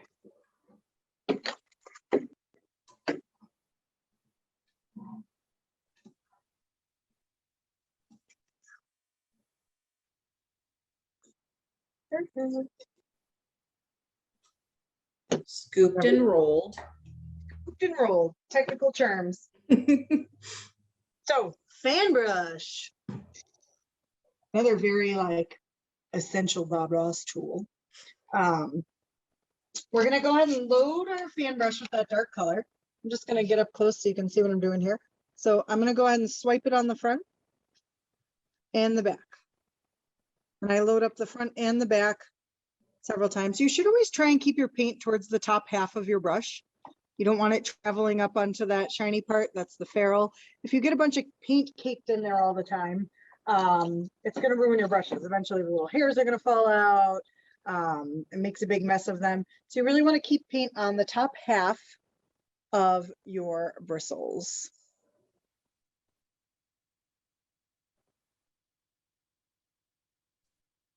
Let everyone get that loaded up while we do.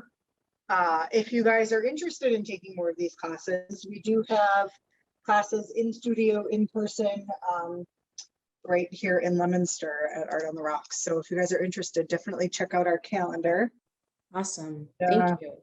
Let's do our bravery test. So you're going to decide where a tree lives. So we're going to use the front edge. We're going to turn our brush this way. You're going to use Can this. you do the fan brush prep one more time? Yep. Just like, how did that happen? Yep. So we've got that dark color and we've just dragged through on the front several times. I flip it over and we're going to drag through on the back several times. The paint is not all the way up my bristles. You can see it's about halfway up. And it's relatively flat. Okay. So we're going to use the front edge. I call it like the mohawk. We're going to use that part. I feel like when I say mohawk, everyone gets what I mean. We're going to use that nice skinny front edge. And light pressure, you don't need to press hard. This does not need to be a large line. This is just a guide. So I'm going to use the handle of my brush pointing towards the ceiling. And I'm going to pick a spot right down into the ground.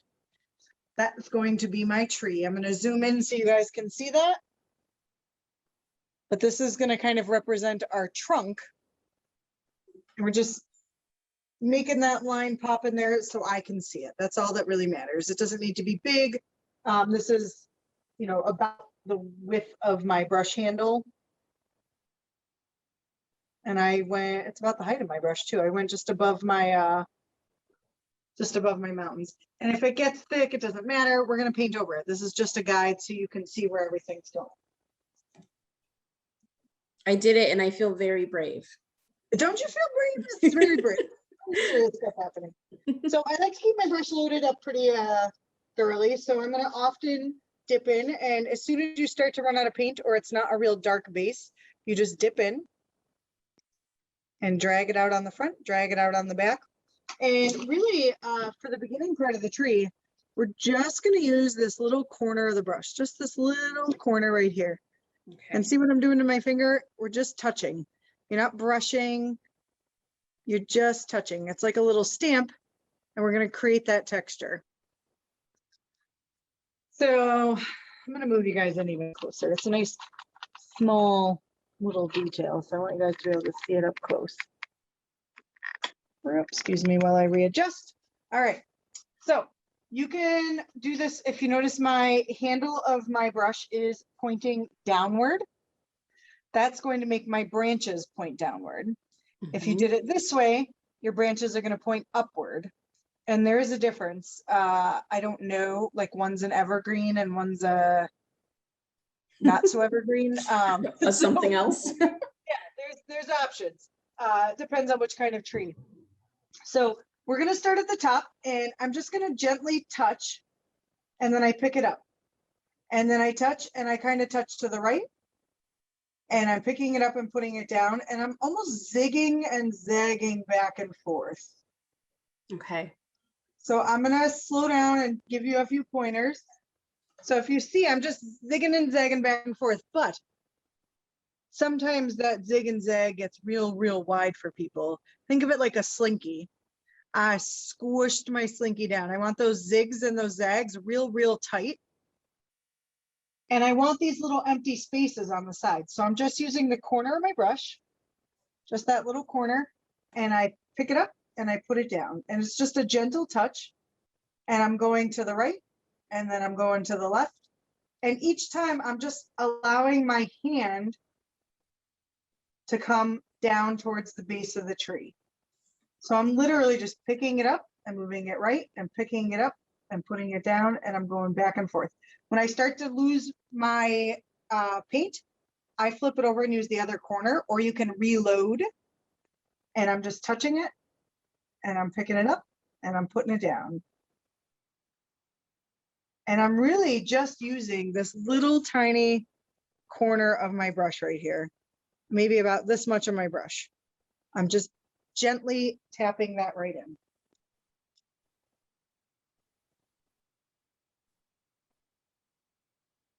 We're going right over this dark section. That's fine. You can reapply. I'm reapplying pretty regularly because I want a nice dark base for my tree.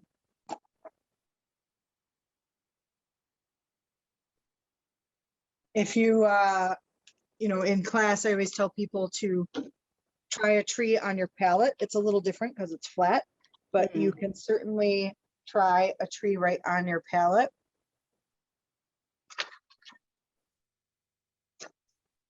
I'm reloading and I'm ignoring this, this dark space gets a little dark in there. That's okay. I'm just going right past it, right on top of it. So I go to the right and I go to the left. And now my tree is going to get gradually wider.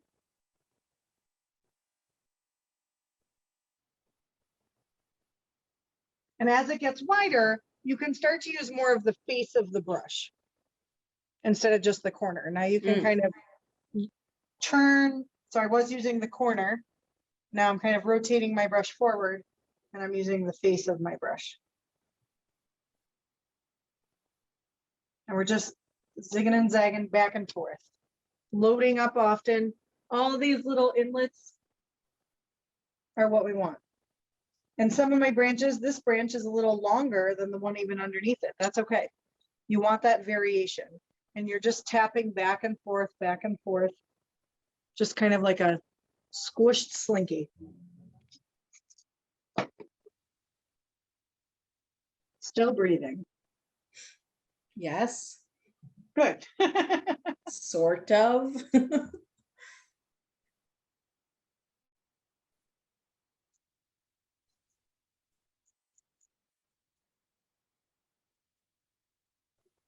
And I'm just going to carry that down, getting gradually wider and wider, zigzagging back and forth.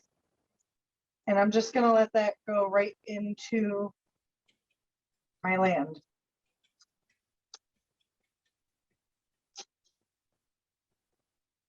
How do you stop the tree from bleeding into the mountain?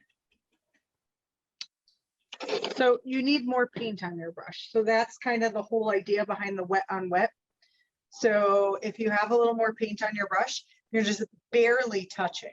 It sounds very dramatic. I don't know how well you guys can hear that crunch, but again, this is one of those things when you'd watch Bob on TV, you're like crunch, crunch, crunch, crunch, crunch, crunch, crunch. That's just audio visual equipment in the 80s and 90s.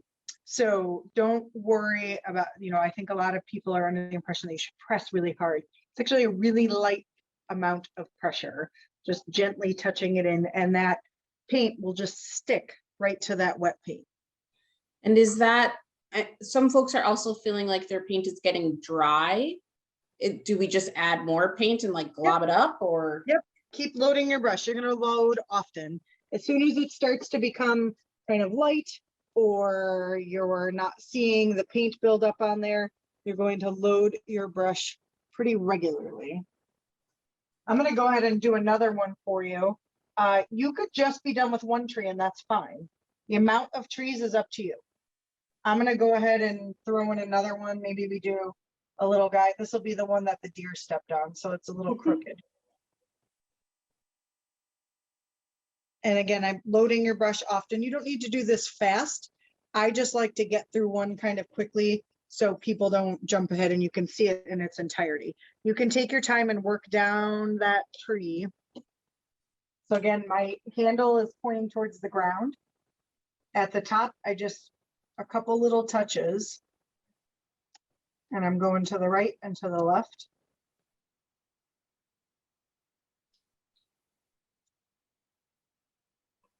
And just touching very gently back and forth. Mine's getting a little light there. It's not as dark, even in that first inch. I'm gonna go ahead and load my brush again. Okay.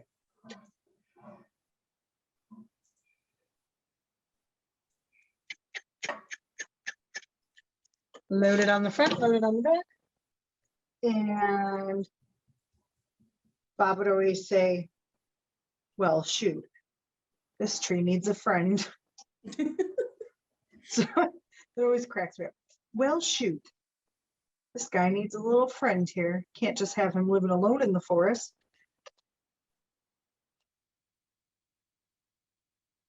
And if the paint on the palette is getting dry? It shouldn't be too dry that it's not. You can stir it up with your palette knife again. Okay. I often leave, like, I'll have a bunch of leftover paint on my palette tonight, I leave it out tomorrow or the next day and I use it and paint again. So it shouldn't dry in the matter of the time that we are on here tonight, that it's not usable. Okay. I leave it out in the air. I don't even cover it sometimes, and I'll paint a day or even 2 days later. Takes a while. Might be firm, a little firm. You can just kind of scoop it up and lay it back out and get that nice big blob to apply your brush into. Okay. Now, at this point, you can decide, okay, one tree was good for me. That was enough bravery for one day. Or you can throw in another one. You could get wild and go over here if you want. I'm going to throw in additional trees just so you can watch the steps if you need to. So my intention wasn't to have 4 or 5 trees in here, but I'm going to throw in a few more just so you can keep watching the steps if you choose to do so.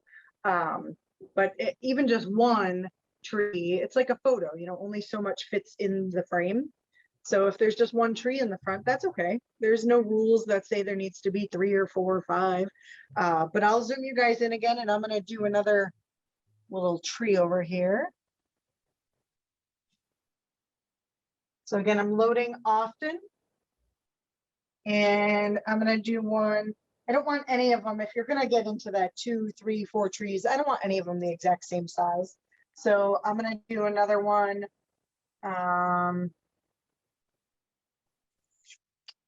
Right about there. It's not as tall as this one, but it's a little taller than that one. I want some variation.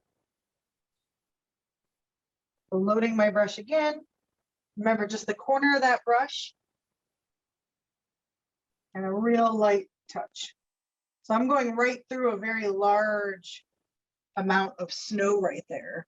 And because I've got enough paint on my brush, it just barely touches and kind of kisses right on top of that snow. And I've only gone, you know, maybe a ½ inch in, and I'm going to reapply because I need that paint on top of my bristles to apply right in there.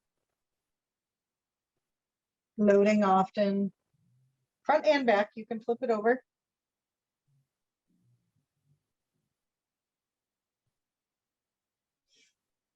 Sometimes it gets a little lost in there, but that's okay. We're going to highlight later. Okay. Now, sometimes your tree just travels right off the side. That's okay.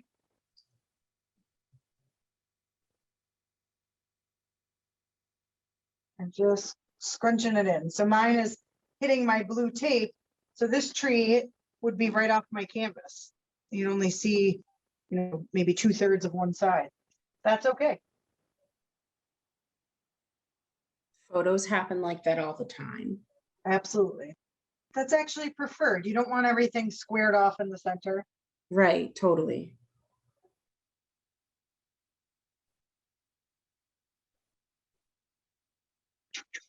Perfect.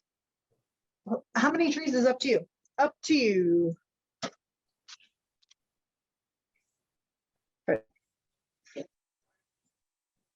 Give yourself that opportunity to step back. I even like to, I'm doing it in my camera. I'm looking at you guys. Step back, check it out, and give yourself a chance to do that. 1, 2, 3 trees. Maybe you're feeling real crazy and you want to add a 4th. That is up to you. 1 would have been totally sufficient. These are decisions that you get to make. I've got a happy little family of 3 trees happening on my canvas, and I'm Excellent. feeling good about it. Good. 3 is impressive. Is it your first time trees? That is my first time, yes. And we're jumping right into 3. All right, I like it. I don't know that they look impressive, but it felt impressive to make them, so that's good. Good.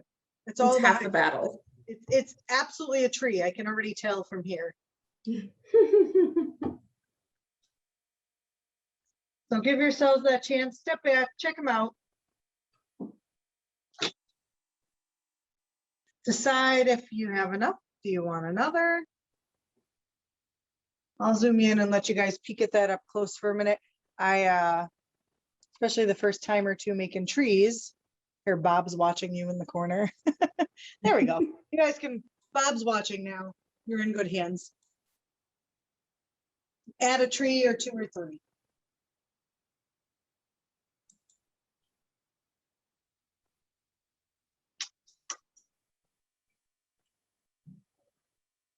Good.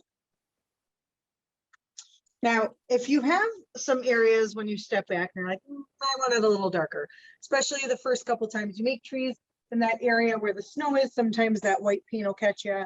Or we were talking about the mountains earlier.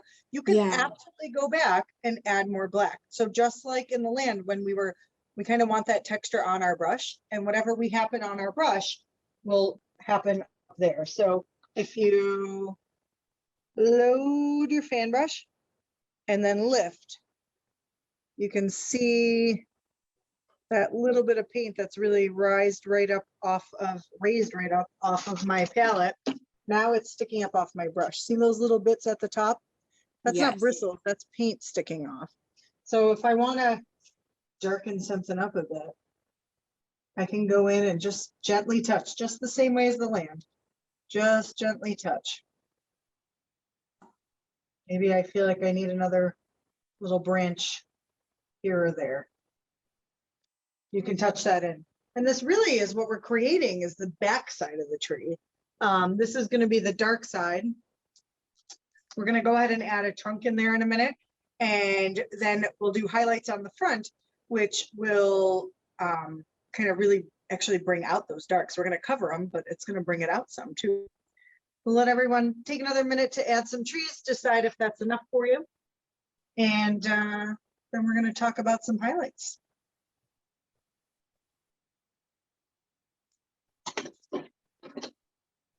If you've already got them in, you can go ahead and wipe off any of your brushes. This, gently, you can kind of pull through. Some people are very aggressive about that. You don't want to rip the hairs out of your brush. So gently wipe, get some of that extra paint off.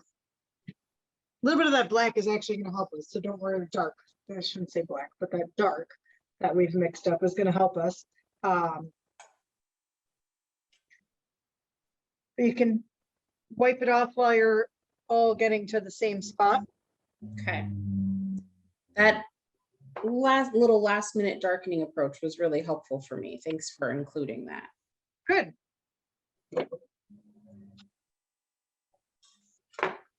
Perfect. I got in there with the dark real good, so I got a lot of wiping to do.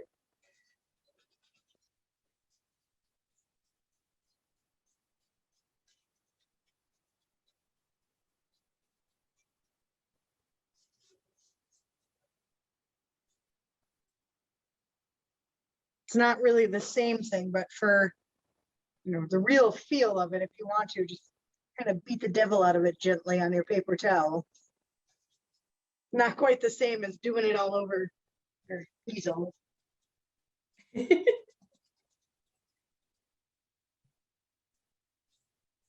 You always, it's funny because I thought about it one day, I don't know why, and now it's always in my head. Every single time he's like, go ahead and beat the devil out of it, he'd chuckle.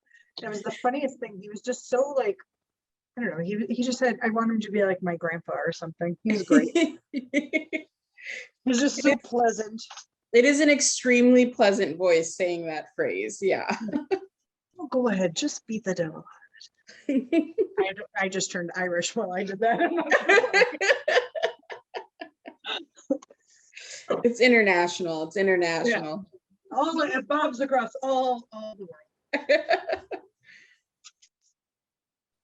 All right. So go ahead and wipe those off. I'm gonna get myself a few more paper towels. I go through them quite a bit. Wipe that off, and now we're gonna add the idea of trunks. So the trunks, you're not gonna make a perfect line. We're just gonna kind of touch in a little trunk here or there that our highlights are gonna go over, and then they kind of captures the trunks into the tree. So we're gonna use our palette knife for those. So go ahead and make sure that's clean. And so kind of have a birchy vibe to them. So we're gonna grab a tiny bit of our crimson, just a tiny bit, and stick it somewhere new. Okay. And we're gonna grab a tiny bit of our sap green and mix that up in there too.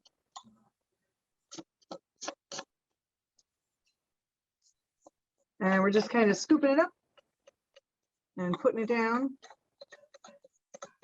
And I've just got a little bit going. It's not got any kind of height to it, just a little bit. And I'm going to scoop up a little bit of white and add that to it as well. So it should give us kind of a brown, little white mixed in. If you need a little more paint, you can scoop up some more white, and you can scoop it up and fold it out a few times. So we're going for, it's got some very pink tones to it, but if you get in the right light, you can see it's got a nice brown to it as well.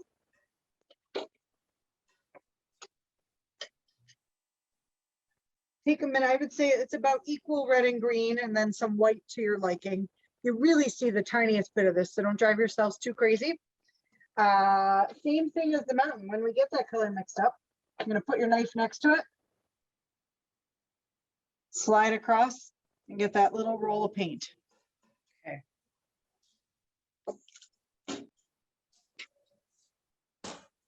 It's great. The Bob Ross, the basic kit that you guys all got. You have your primary colors, you can do whatever you need to. So if you decide you want to get crazy and follow Bob along on TV or on the computer, you can really achieve everything you need to with this. You might need to like print out a little color wheel to have on the side, because he doesn't necessarily go over all of that, but you can get everything you need out of this little kit. So I'm going to go ahead and zoom you guys in nice and close and show you the idea of putting these trunks in here.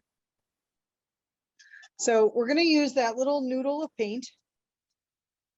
And I like to hold my brush so the handle is going up in the air, because I want this to be straight with a trunk. So my knife should be straight up and down like a trunk would be. And you literally just, here or there, just touch where you would see a trunk. You can attach two of them if you want.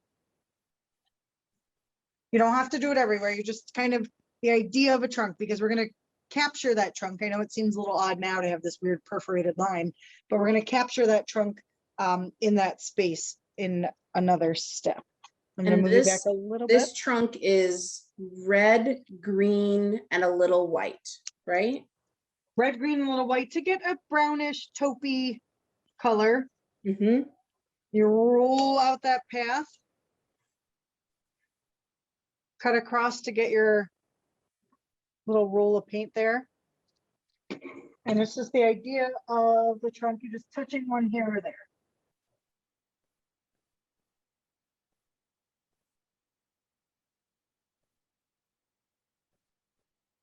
Breathing while you do it.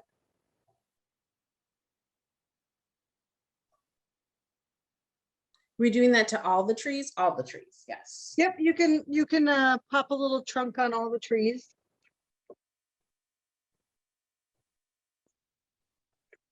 I'll stay zoomed in there for a minute, and we'll talk about highlights.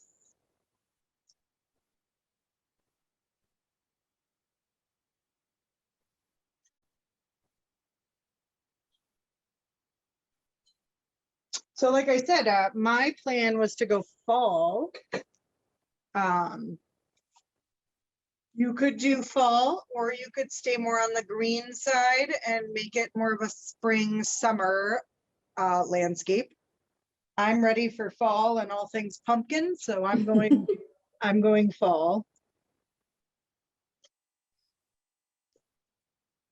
As folks are making their trunks, I want to remind people to please take pictures of your masterpieces, even as you're going along. We can sort of see things layering as we layer up the photos, and share those on social media, tagging WGBH on Facebook and Twitter, and, or I'm sorry, GBH on Facebook and Twitter, and WGBH on Instagram. And Art on the Rocks. And Art on the Rocks. Yes. I love seeing them. I really do enjoy seeing that. And, you know, people will often say, well, mine looks so different. Perfect. Otherwise, buy a poster. That's what I love about art. And that's what I love about this approach, because we all get to do it. I hope that you're creating something that at the bare minimum, you're like, wow, I could never have done that on my own. And it's so cool to see just how different they all are. All right, so decision time. Are we going spring or are we going fall? The instruction will not change regardless. Let me zoom you out so I can talk to you guys for a second. If my phone wants to zoom, sorry. Maybe I am zoomed out. Nope. Sorry. Learning how to do this. Nope, doesn't want to zoom. So we're going to just go this way. So I've got you. You're zoomed in. You're pretty close. Yeah. So we now can establish whether we want summer or fall. If you want to go summer or fall, the instruction doesn't change. Your color choices do. Okay. So we're going to, I'll refer to them as highlights. And we're either going to do the highlights in like kind of green yellows to stay summer, spring, or we're going to do the highlights in like oranges, yellows to stay more fall. So to do that, I'm going to grab my 1-inch brush. Now, the darkness that we have built on here, if you go into straight yellow, is going to turn out to a nice green and allow you to do some green foliage. If you wipe this off a bit and we mix some of our red and yellow, we'll get a nice deep orange. So this, I'll instruct you, decide what colors. That is up to you. So I'm going to take my knife and I'm going to grab some of my yellow. I'm going to bring it up to a new spot and just a little bit of red. I just already kind of touched the red. I'm just going to let that happen. I do want a good pile of it, whether you're going to go straight yellow or if you want to go into your sap green a little bit, or you're going to mix up an orange. You do want a decent pile because we need that texture again. So it doesn't need to be super mixed because I like that variation, especially in my fall colors. But I've got a nice kind of red orange there that I want to work with. And same application as before. We're going for the popcorn sealing technique. Okay. So I'm going to go right into this color. I'm going to pull down a path. I'm pressing firm. I stop and I lift up. And when I do, all that texture, there you go. Now you can see it well. All that texture is what I want to see on my canvas. The color mix for that was yellow and a little bit of red. Is that right? Yellow and red if you choose to, or you could just go green, or you could just go yellow. This depends on what season you're in. Got it.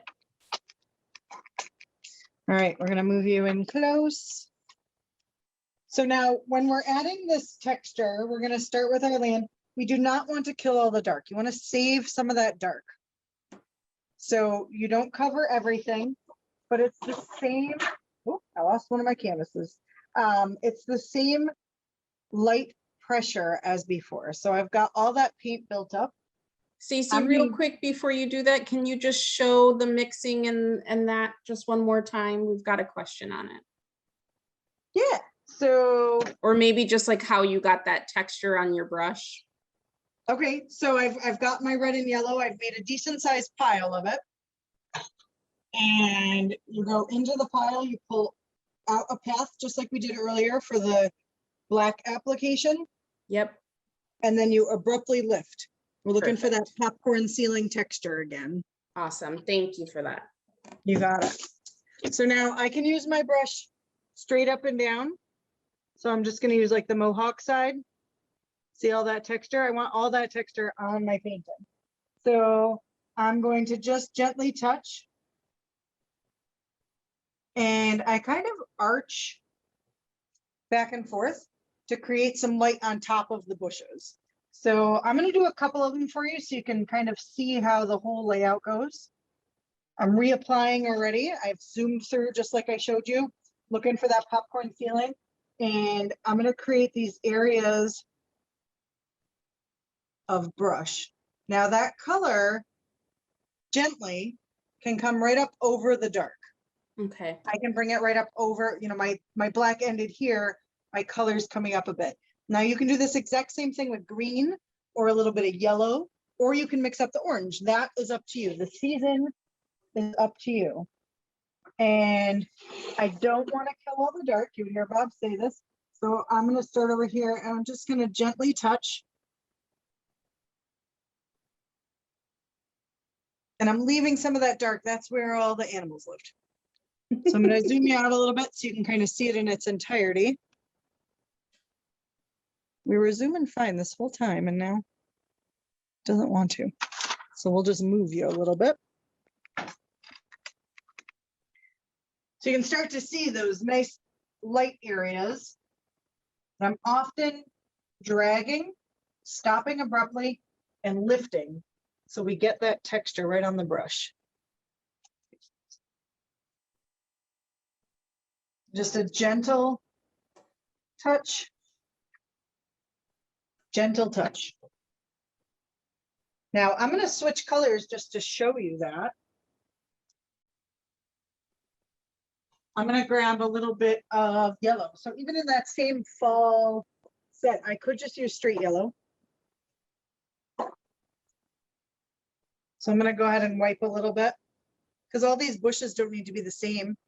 They don't need to be the same particular bush or the same, you know, maybe one's dying a little quicker than the other. It's fall, right? That's what you do. Fall sounds so pretty and it really is just, they're just dying, but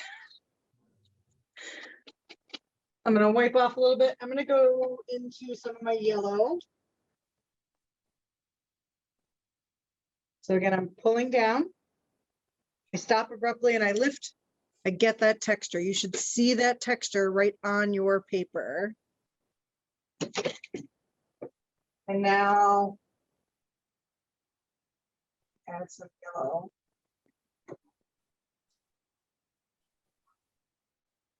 But I'm not killing all the dark. I've let some of that dark shine through and I'm getting this nice textured space.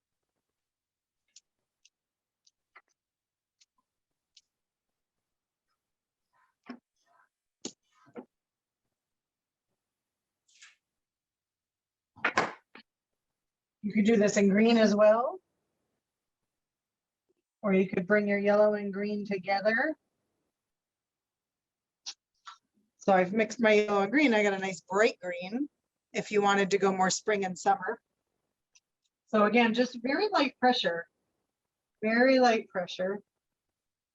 Maybe there's one bush in here that's not quite churned yet. And I like this variation. It doesn't have to be all the same color down there.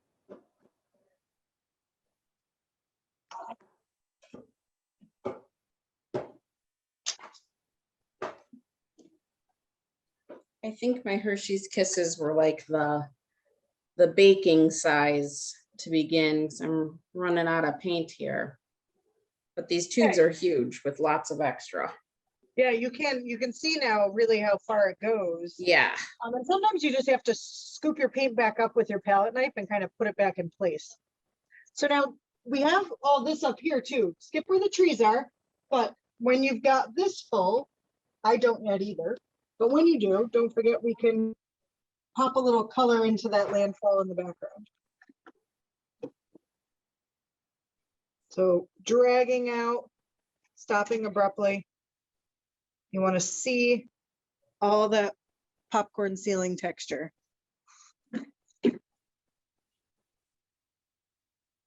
And it's really light pressure.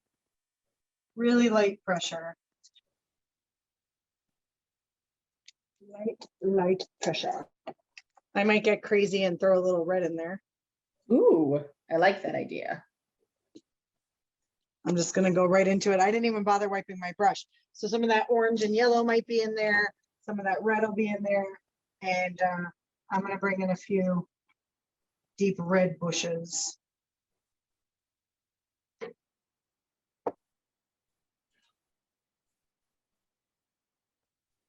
Oh yeah, I like the red. I'm a fan of the fall stuff.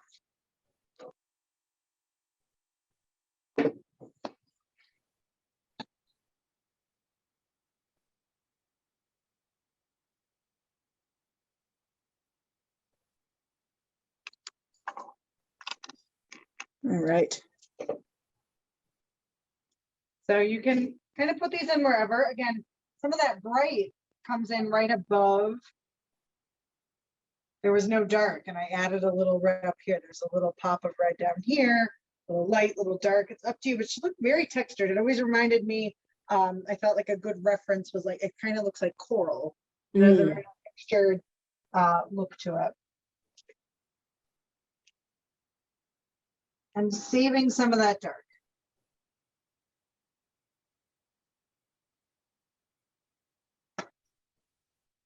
Now, when you get that in down there, very lightly,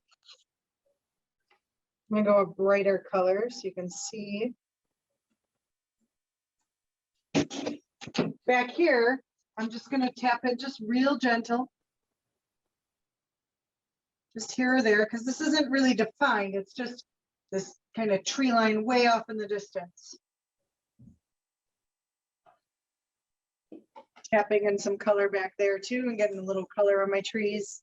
Okay.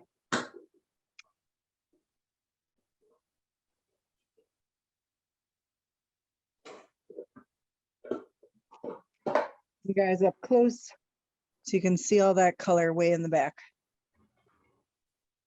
I've got a little yellow and green. We've got some reds and greens and yellows. All sorts of fall happening over there.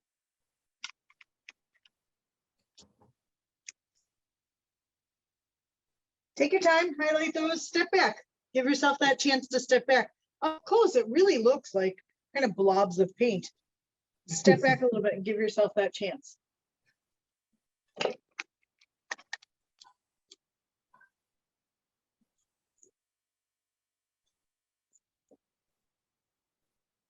I love all those colors.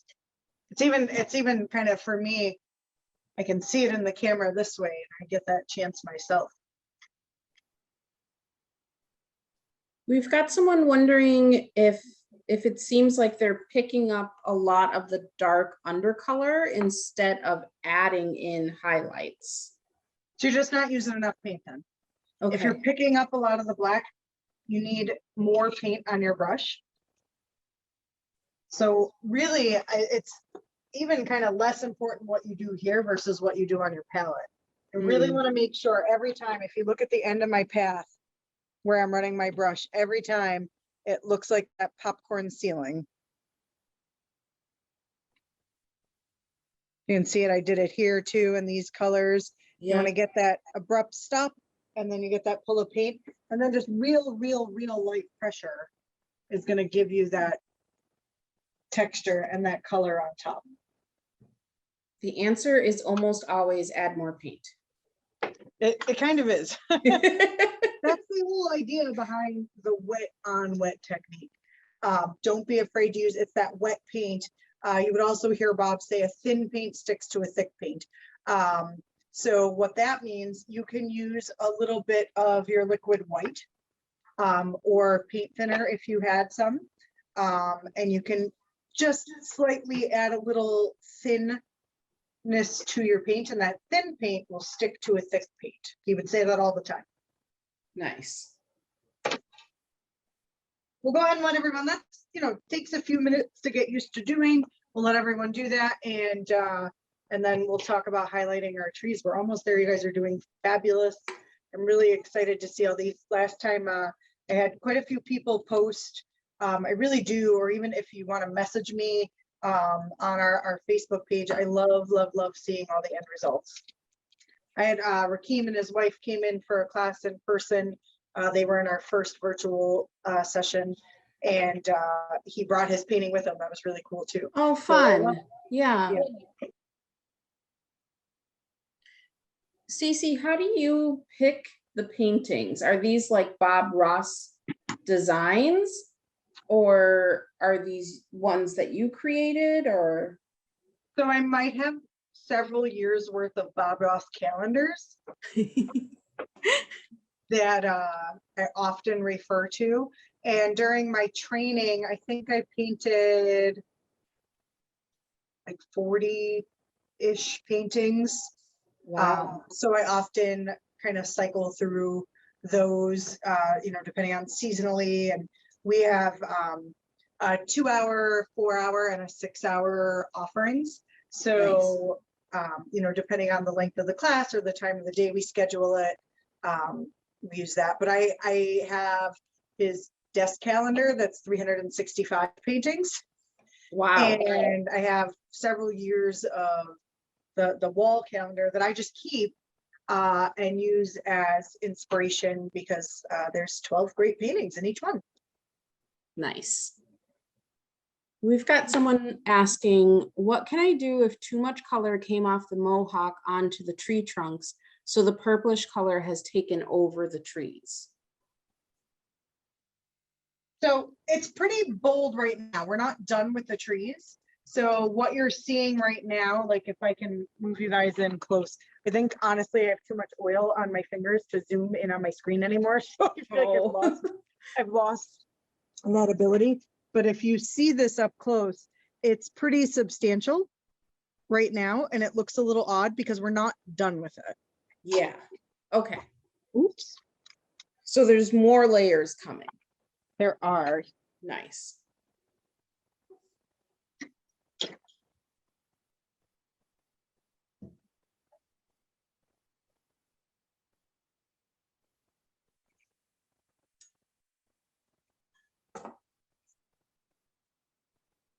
Perfect. So we're kind of in the end zone here. We've got those bushes in, a little bit of color in the land off in the distance. Those colors, again, are up to you. You could go very tall, or you can bring in some of that green and yellow. I'm just popping a little more red in because the more I stepped back, I really enjoy those bright reds. Kind of looks like it's on fire down there. I like it. It's a bold look. I like fall. I'm a fan.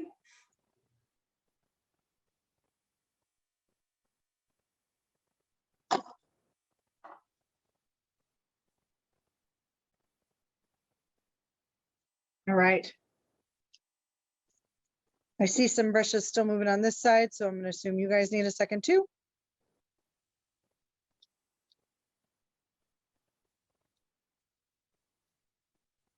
All right.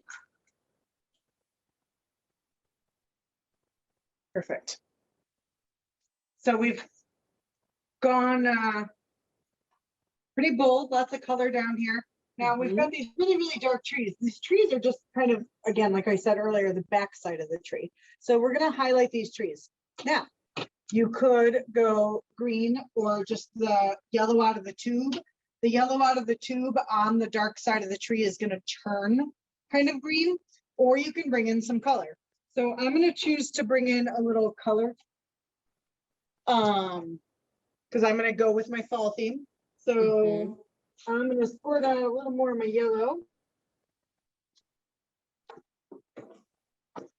And the highlight on the tree is just like making the tree, except we only have to do like a third of it. So you don't need to highlight the whole tree. I like to pick a side and stick to the right or left. And kind of think about where your light source is coming from. So I think it's just because I'm right-handed. I tend to make all of my highlights on the right side. So I'm pretending my sun is over here. So it's just going to kind of hit the right side of the trees. So I'm going to go into some of my red and yellow. And you're on fan brush. I am on fan brush, sorry. Thank you. Nice. So again, it's a good amount of paint. I'm kind of stopping abruptly and picking up. So we're getting that texture at the end of that run. And now I'm going to stick to one side. Real gentle pressure. And you can go just over your trunk here or there too. And that's gonna help to kind of trap the trunk in. You're starting to see a little hint of orange on mine. I'm gonna pop into a little more yellow so you can see what I'm doing, just because it is such a small little step. But you can stick with a nice orange on yours and you'll be able to see it up close. But for camera purposes, we'll go brighter.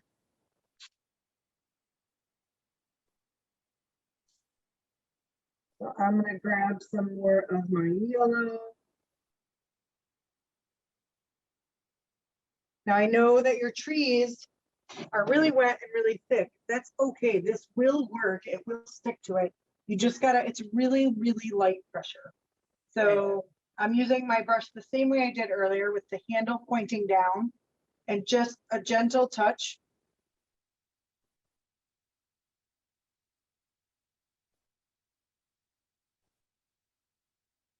And I'm not going everywhere. I'm just touching parts of it.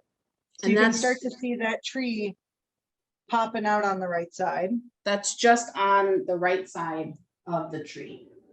Now, I say right side of the tree, but what I like to point out is that it can travel, think of the trunk as your center. It can go past the trunk a little bit. Don't worry if you, you don't want it to abruptly stop when it hits the trunk. Okay. So I'm gonna grab some more yellow.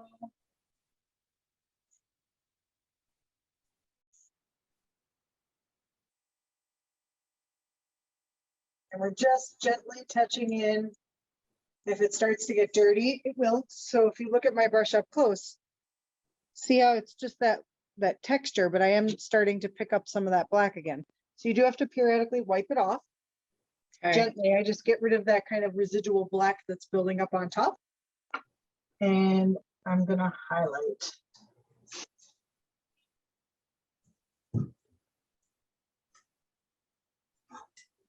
So it's often dipping, and don't be afraid to clean your brush in between. You're gonna start to build paint back up and you can get rid of that. Oh, there we go. Hey, Zoom wanted to cooperate now. I'm like, there we are. Perfect. So this is really going to start to pop out. And again, you could go just that green. We have that step green there. You could pop in, or maybe, it's fall. So maybe you want a little bit of one and then the other. Maybe it's not totally turning yet.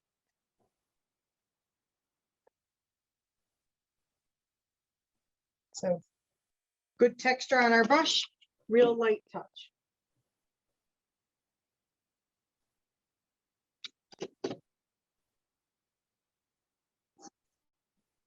Perfect.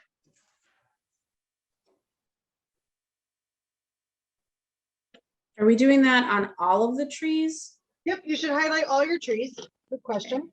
So I'm gonna go into some real light color, just so it reads well for camera purposes. As long as you can see your highlight in real life. I can see mine, but I think on camera it looks a little darker than it is to you guys. So I'm gonna go even brighter just to be a little dramatic so you guys can see. So I'm gonna highlight this guy over here, and just here or there, we're just touching.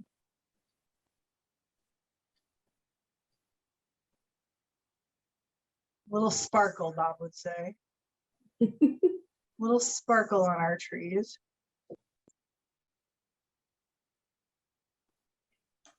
There we go. I'm brightening that guy up quite a bit. And you guys should be able to see this in real life, even if that's not reading really bright to you on there in TV land, computer land. It's so weird. I feel like everything has become phone and TV and in these past 2 years. It is a weird life that we are living, a weird version of life. And we're just about there, friends. So I'm going to show you a couple options. These highlights you can do at your leisure. You could even go in with some just white on your brush and just even less. So we had this whole dark tree, and then maybe a third of it got highlighted with our green or our yellows or our oranges, and then maybe even a little portion of that. If you want to add a little twinkle here and there, you can add a little white to some spots just to really pop it out. But I do like to show you a couple optional bits too. So those you can totally go into and work on.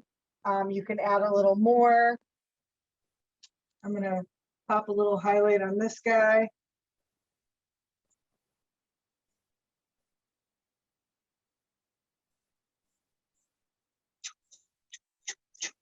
I make that noise every time. The noise helps. It does, it does.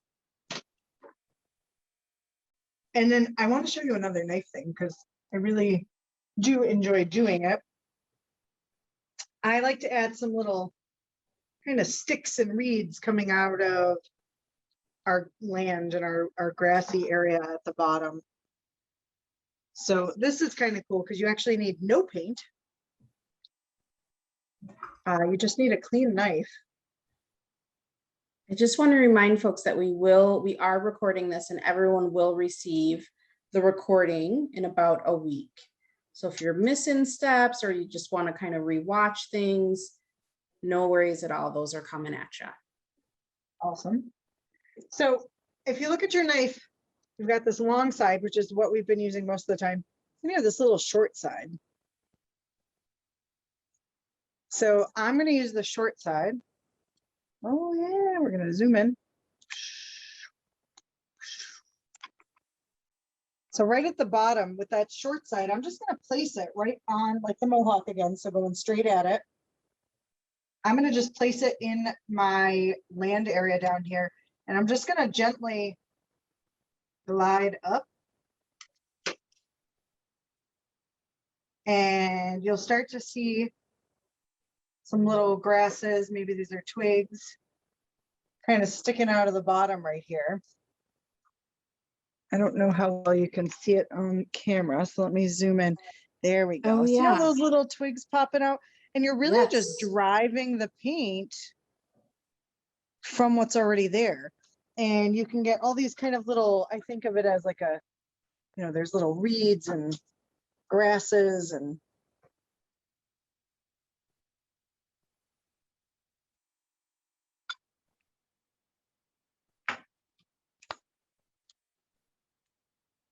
stuck in there.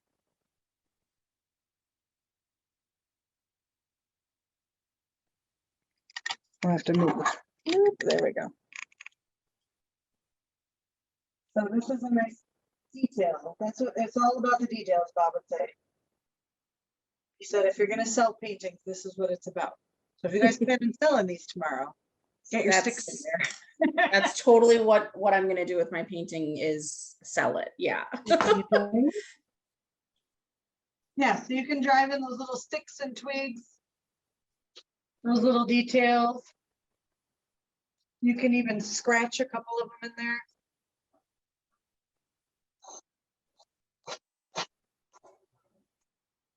Perfect. And then when you're ready, the last step, again, you don't need to rush any of you have the tools in your belt now. So if you want to touch things up or add things or play with it a little bit, you certainly can. And then the last little step is to sign your painting. Bob would always sign it in red. A